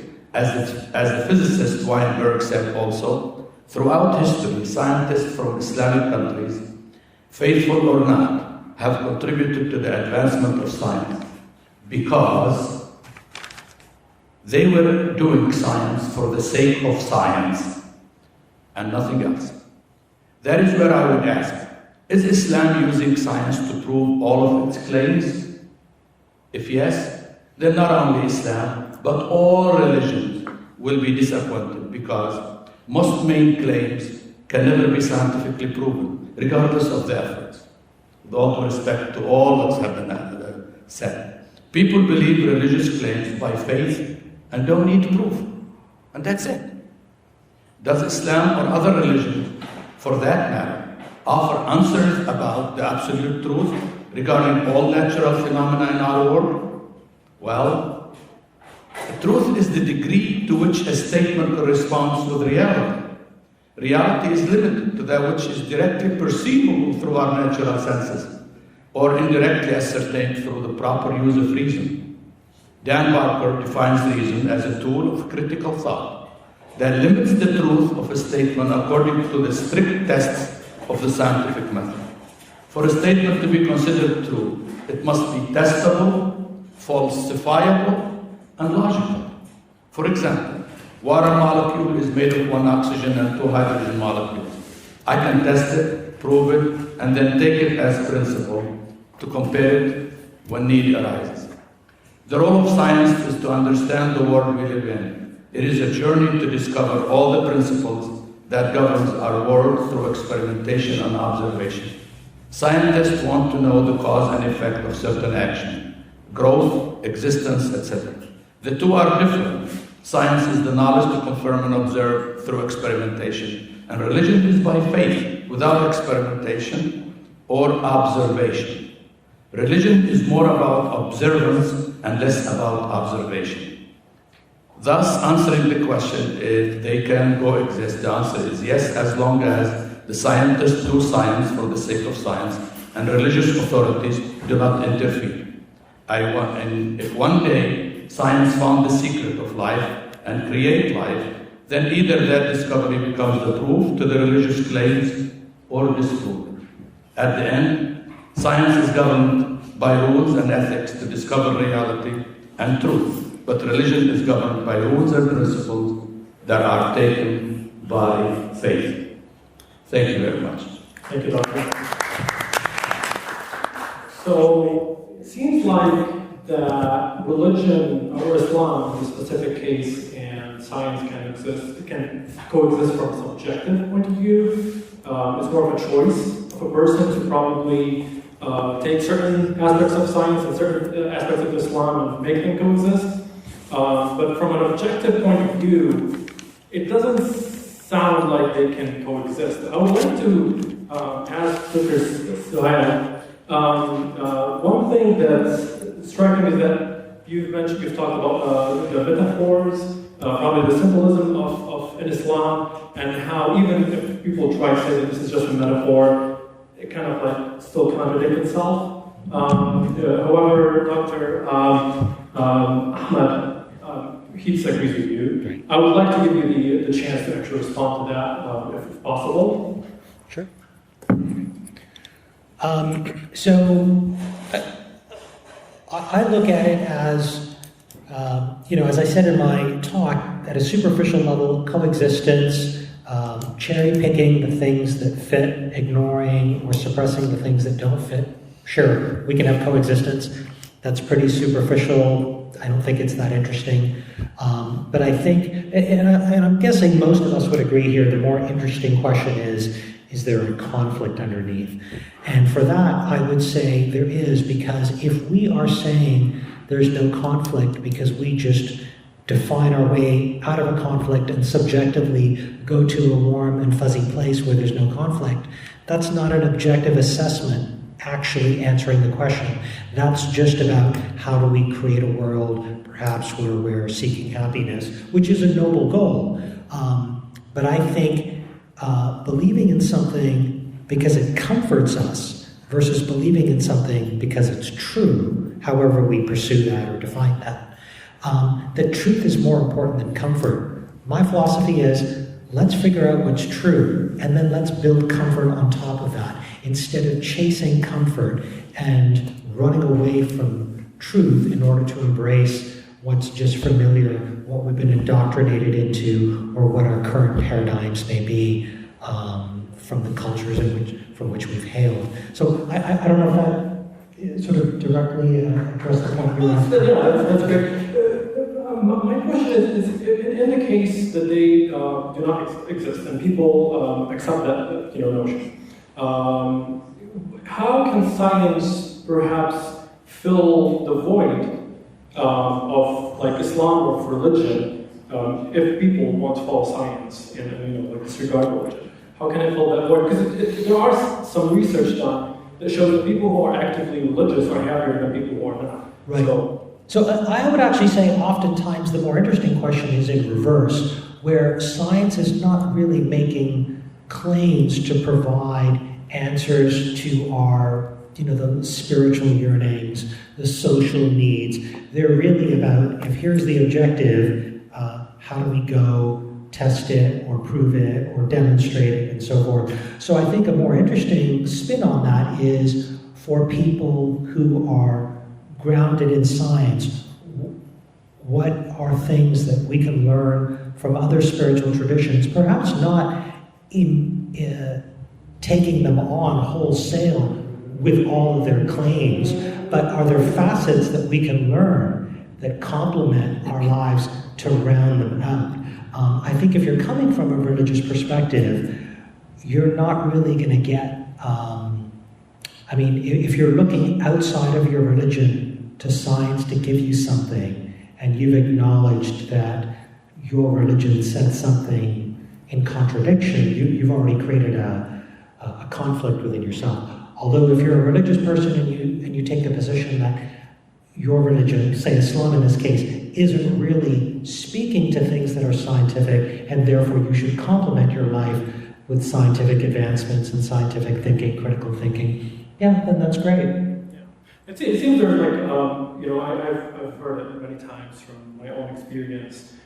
For example, my mom, her friends, they don't really know a lot about religion except from what others tell them. But there's always this notion that they're not actually opposed to science as long as in their mind it confirms what they really believe in. And that's a really good point. A lot of times, and I've grown up with this as well, a lot of Muslims that I've been surrounded by have said, go seek out knowledge, learn science and so forth. But as soon as you come in your studies, whether it's science or anything else, something that conflicts with Islam, then reject it. And I think this goes in the face of true inquiry, where you're starting with a preconceived conclusion in mind. I think that's a disingenuous way of living your life and of seeking knowledge. And I think oftentimes religion, unfortunately, teaches us to approach life that way. And I think we hold ourselves back from knowledge by not keeping an open mind, by not allowing ourselves to come to a conclusion that may not be comfortable or preconceived. Thank you. I appreciate it. I was going to you, so thank you. I think the question that we should all think about is that for me, the view of science that I believe in is that a view that includes liberty, pluralism, and openness and acceptance. So the question is, and contribution to human happiness. Will science, and religion, any religion, coexist? For me, yes, as long as both agree that there are concepts and principles that we should all abide by, and foremost of them, liberty for all, and openness to questioning.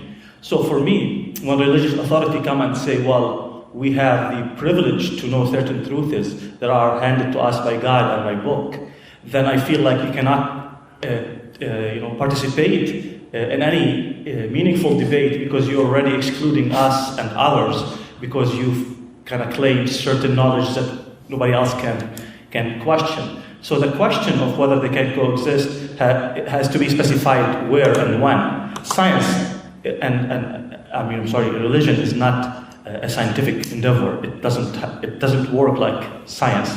It doesn't discover things or doesn't create things. Also, for me, there are questions about values and meaning. Yes, we are a value seeking and meaning species. And if that's what religions want to say and claim that they still have this domain that they can impact, okay, fine, that's an open question about our values and morality and ethics, and we should be open to all debate. As I said, I encourage pluralism myself, and I don't think one should exclude anyone or any sect or any group from any discussion.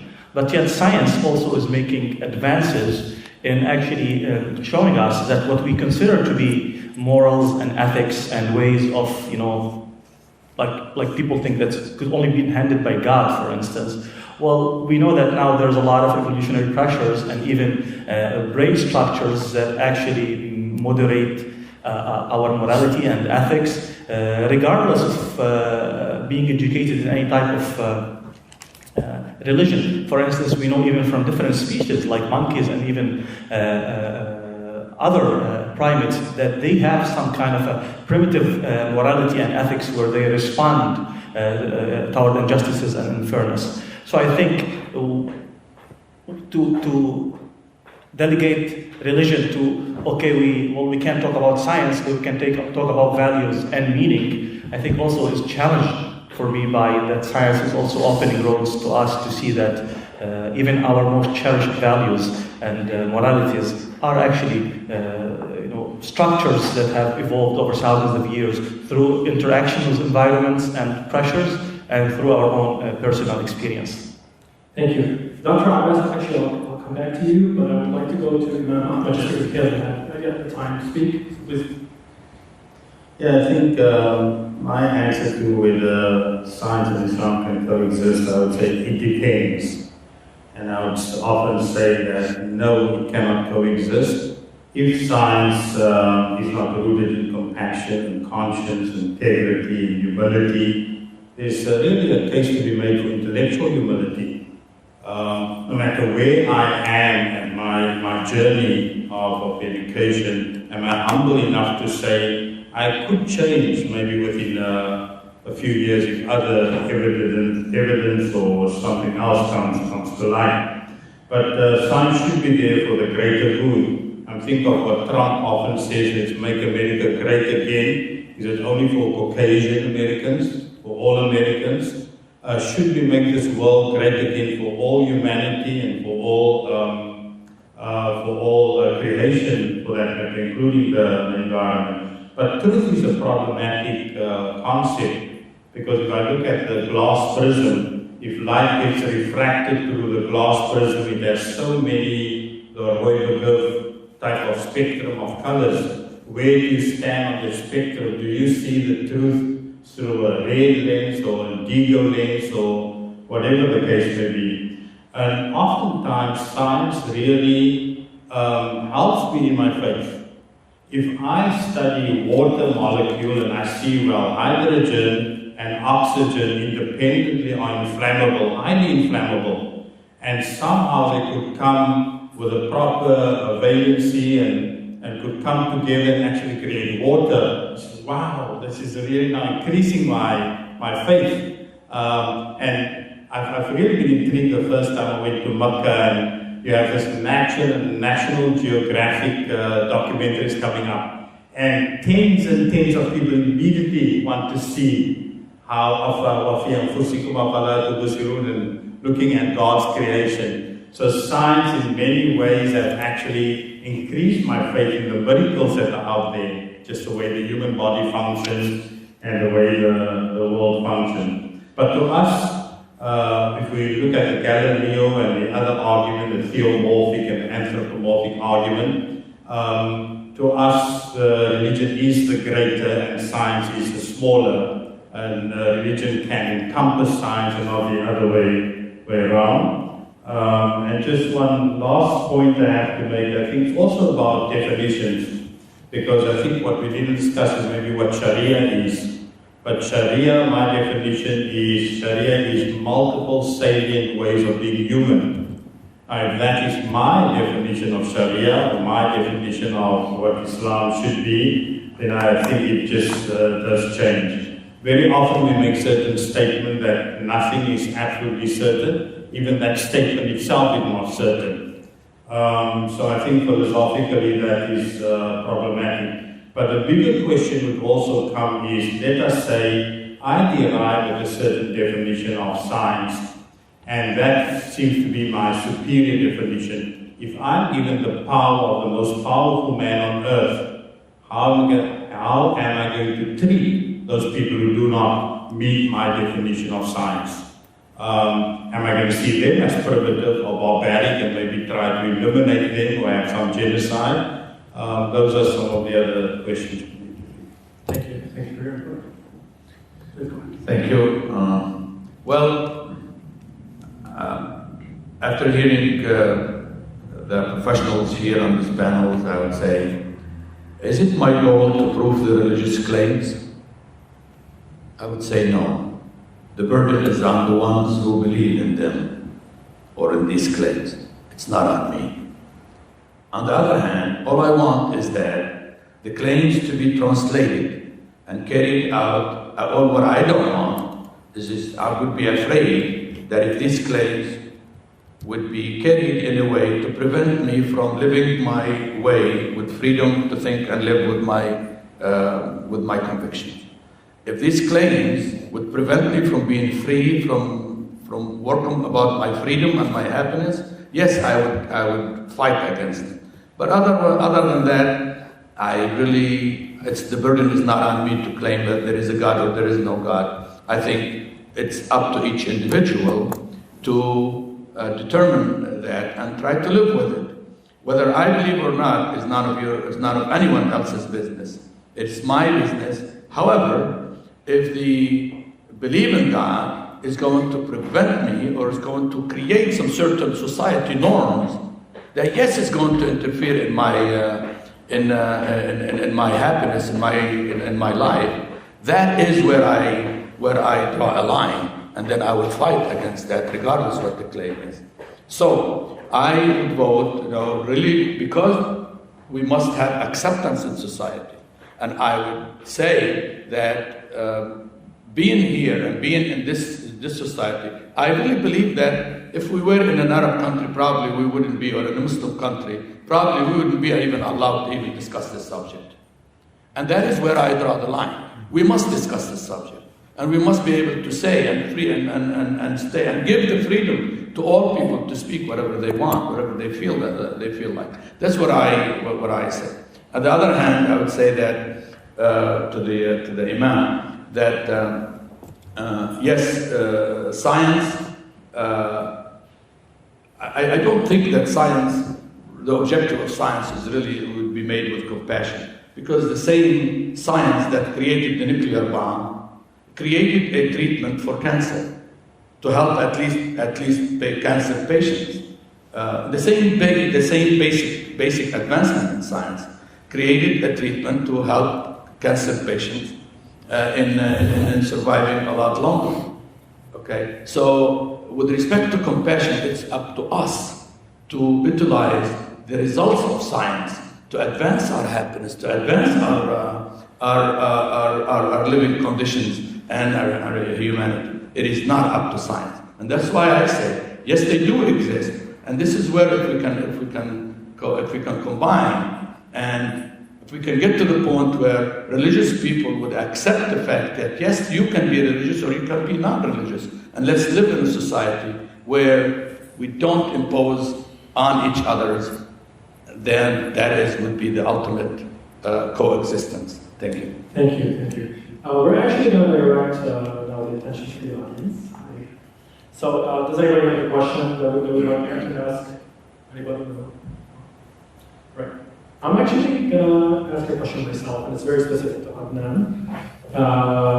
So, you've mentioned in your presentation about basically the science kind of help societies where people adapt. Can we say the same thing about religion in case of tragedy, other situations? Yes, I think you're right about the religion, because there is a place for it in terms of, it's helping in these ceremonial and ritualistic aspects of it that can provide comfort to people. And again, for me, the most important thing is, does it work? Does something work? And that's the instrumentality of it. It's not about absolute truth, as Suhail was saying. There's no absolutes in science. So for me, yes. But what I meant mainly when I said that is that science makes us adapt, is that intelligence mainly is a product of evolution, is a product of our interaction as a species with our environment. Intelligence is not something specific to humans. Intelligence is something that is, all species show part of it as they interact with their environment. Even small cells, or as bacteria, they showed ways of interacting with their environment by the way they actually open up and absorb nutrients and release other things to their environment, exchange things with it. So intelligence is not something abstract. We, as all other species that have ever existed, we had to face certain pressures from the environment, and we had to react to it. And intelligence helped us and continues to help us to adapt to our environment. And that's the most important thing for me, is that it's evolutionary epistemology, that the meaning of science is not related to absolute truth out there to find it and mimic it. It's actually related to how we engage with our environment and adapt to it. Would you say that we are more intelligent than, for instance, a bat? I mean, that's a good question. What does it mean to be intelligent more than a bat? Well, for their own environment, they have adapted, and they can actually navigate their environment. I can't live the way a bat lives because I cannot emit those sonar signals and reflect back. Does this mean that I'm smarter than them because I have language? No, it means I'm more adapted to my environment. And that's the definition of intelligence and science, I'm saying. Science is a product of intelligence. Intelligence itself is a product of our minds and brains that are also products of biology. And that's what it is for me. And that's what I mean, it helps us adapt. But before I finish, I would like to agree with Dr. Abbas on what he said. It's not a question of coexistence, as also a question of, will your values impinge on my values? Will your beliefs let me not live the way of my conscience and my convictions? John Stuart Mill, very famous philosopher about liberty. On liberty, he said that, liberty doesn't mean that majority rules. Liberty means that even people who are the minority will have a voice, will have a way to say and speak up. That's the value of science that I'm advocating of, the values of John Stuart Mill, of pluralism, and that the majority would never, ever actually oppress any minority, even if the majority came to any place by elections or by democracy, because it's called the dictatorship of the majority. We cannot allow majority to oppress minorities, whoever these minorities. So science that advocates, or religion that advocates for the rights of everyone, I'm welcome to it, as Dr. Abbas was saying, and we can coexist in that regard. Values are values. We can debate these things until we, whatever, disagree or not. I think the issue is that religion is open to interpretation. So how do we, I guess, maybe how does science come in place here to challenge some notions that people have about that the religion is superior to somebody else's, and in that sense they kind of try to exclude others or suppress them. If that makes any sense.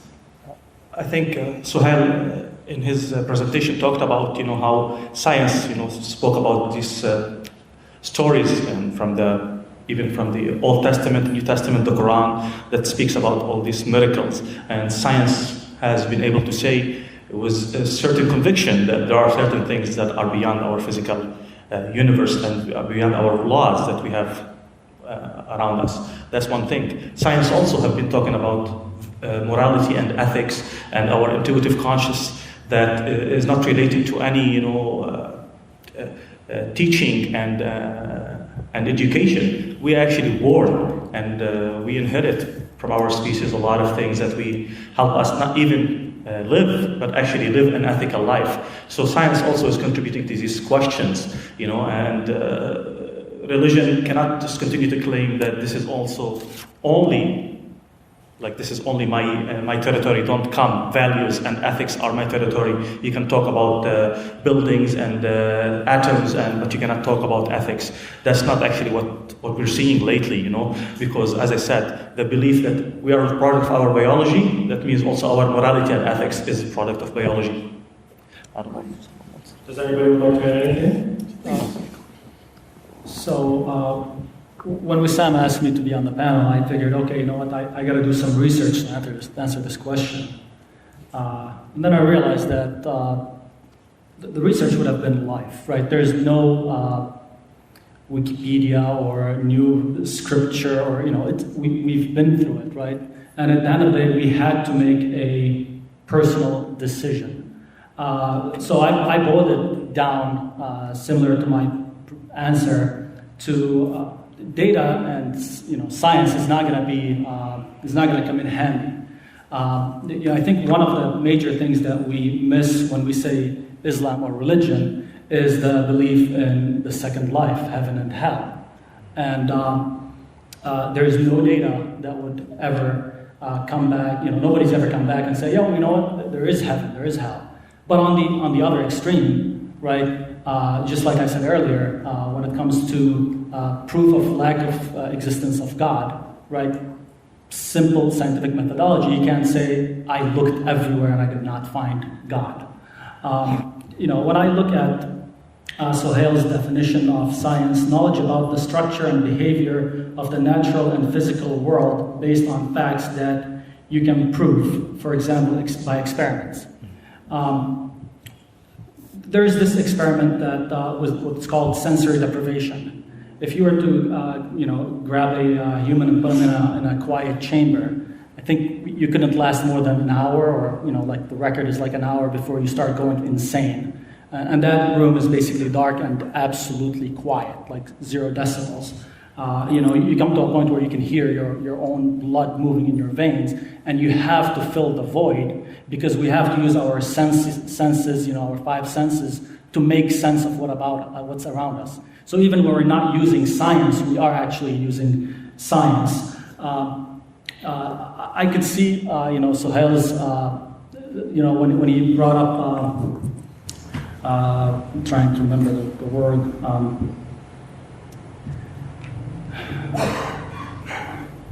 Basically, scientific rules are very straightforward, right? Math always has an answer that is 1 + 1, it will be 2. But then when we go into confirmation bias, right? Science could prove many things in the Quran or in the Bible that are, disprove many things. But from confirmation bias, religious people might always latch on the one true or one item that can actually gets proved by science. Not to say that today we have billions of audio-video recording devices, and we don't see any supernatural events popping up or being documented. Does that disprove that supernatural did not happen? No. Does it prove it? I don't I still say no, right? You can't say the data doesn't exist. We can still see the data. That's what the definition of Dr. Jabir, even a theory, today's theory, could become a hypothesis or get disproved because data always tends to come in. The other thing is supernatural, right? I could say personally, I've had dreams in my sleep that came true a year later, like scene for scene. I would say, hell, this is a deja vu. Like I've lived this before, right? So from Sohail's perspective, and back to science and Islam, can they coexist? When we change the approach of the definition of science, right? Science is to satisfy a human need to fill the void in our brain, based on the sensory deprivation experiment that I brought up, and also based on, I believe it was Plato, who in Plato where grabbed 3 people, chained them in a cave, and they all they saw was the light and just the shadow of the people giving them food, right? And they filled in the void. That became their reality, to Dr. Jabir's point of intelligence, right? Or the analogy of the bat. And I see the same thing. So we, at the end of the day, it comes down, as I said, happiness, serotonin and dopamine in our brain. Everything in our brain is a chemical reaction. And I see Wissam probably, but it comes to a chemical reaction, serotonin and dopamine, and we need science just as we need religion to satisfy our inner soul. Thank you. I wanted to respond to some of the points brought up. So earlier, even though we weren't talking specifically about definitions of things like atheism, there was the statement that you made that we can't prove that atheism or atheists have not been able to prove that there is no God and so forth. And I think what's happening there is you're using the Gnostic definition of atheism. So there's an agnostic and Gnostic definition. Most atheists, and just using the term in an abbreviation, are agnostic atheists. So their belief is, hey, I don't think there's a God. But they're not claiming to say, I know there's no God, the way I can say, I know I have a phone in my hand. They're not making that claim. It's very few people who are making that claim.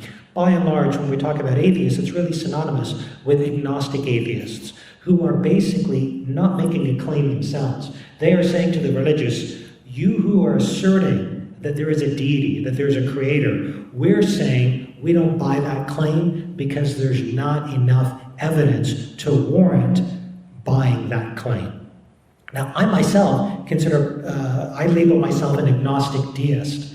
I'm very open to the possibility of creative forces. I just don't think they interact with us. And when it comes to the religious and atheists, most atheists today, I would gather that I've talked to when I interact, it's not because they're saying there is no God.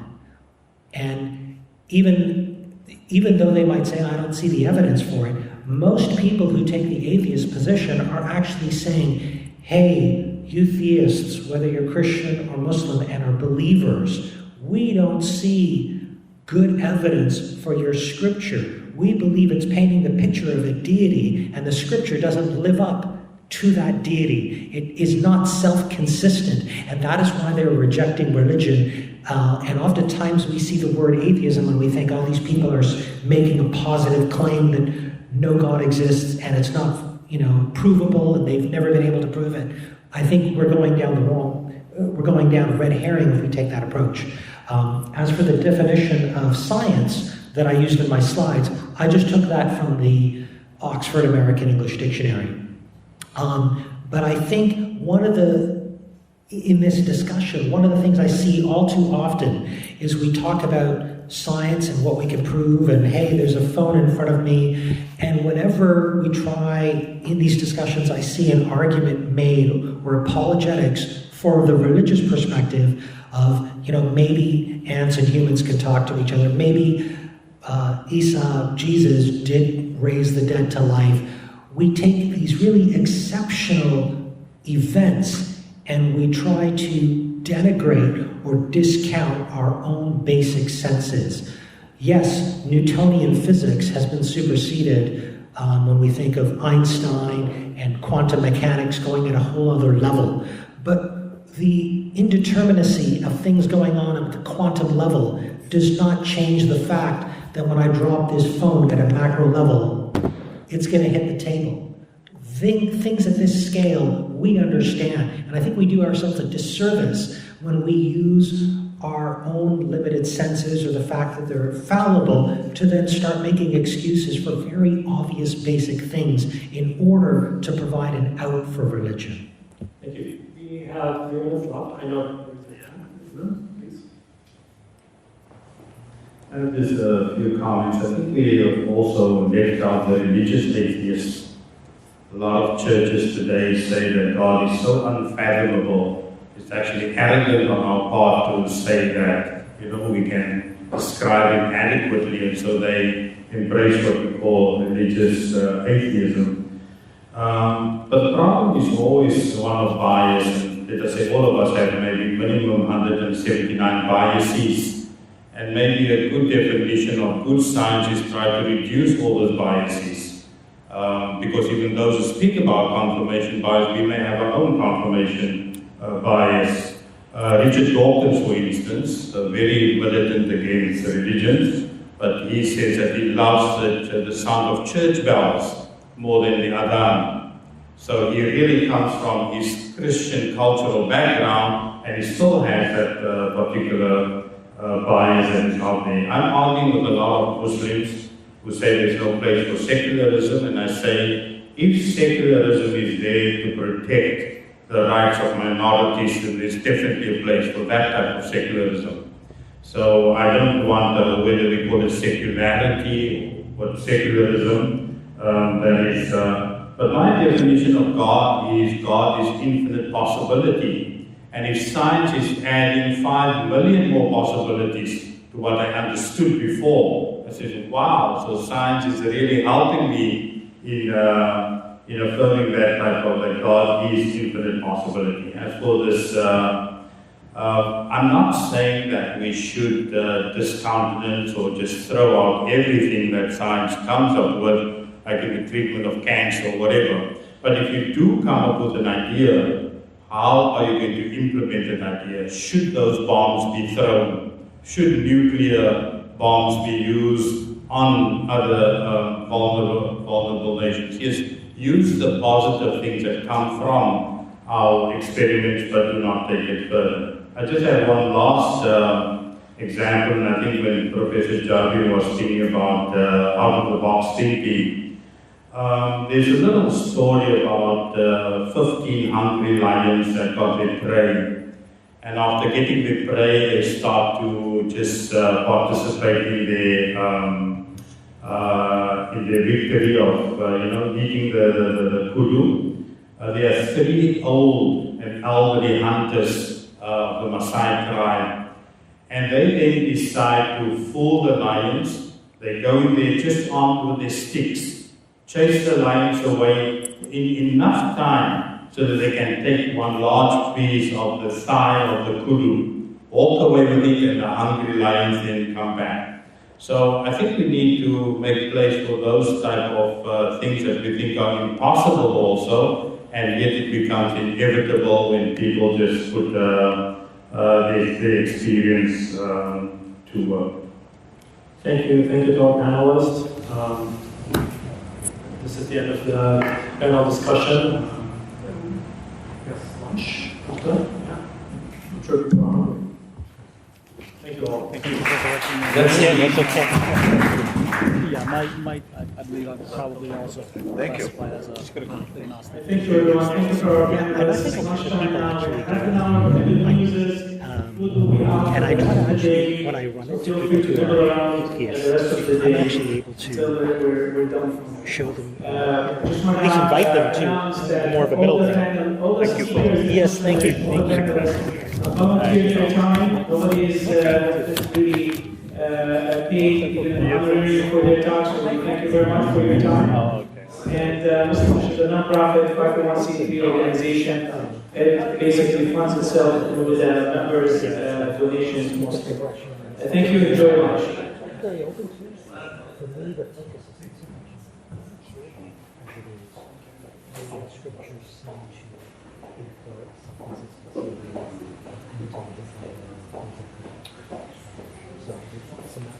And I think that's where a lot of people who are questioning,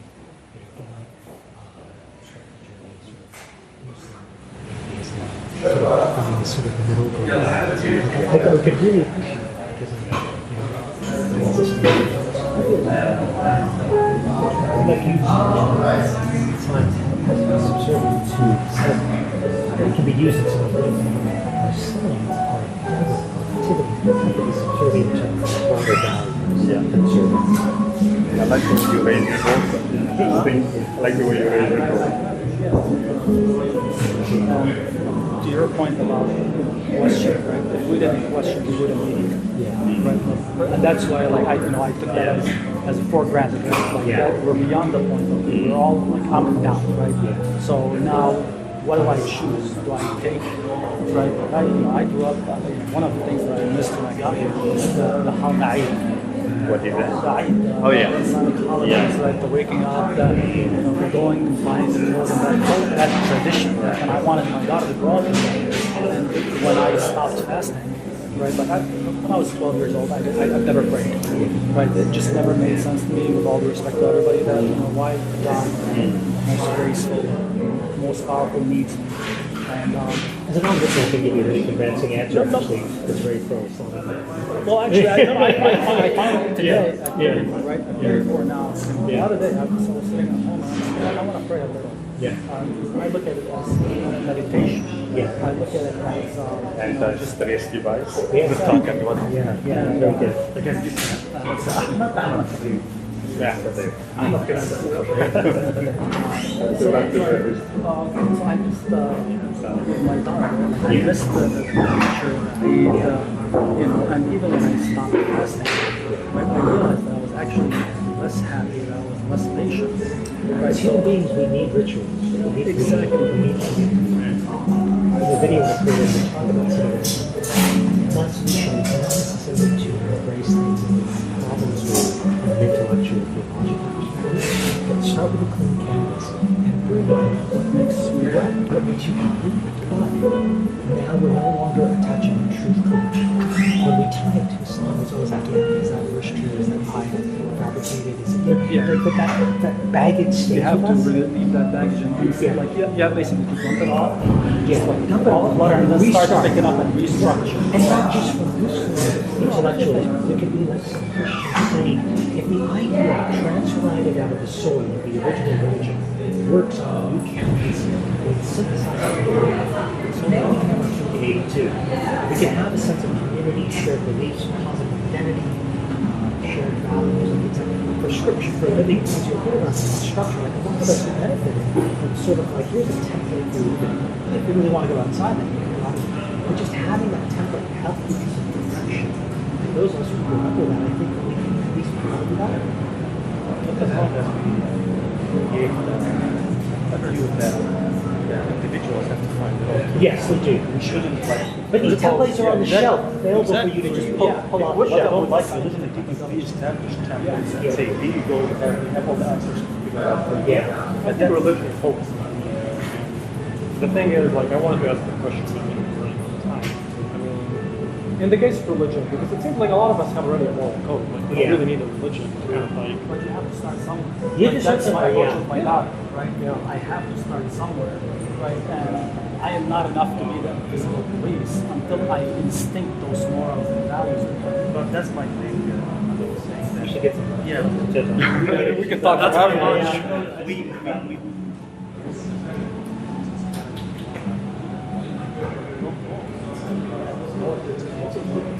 there's a certain compass.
Thank you for listening to Muslimish Freethinkers. Do let us know what you think of this episode at facebook.com/Muslimish. Don't forget to visit us at muslimish.org.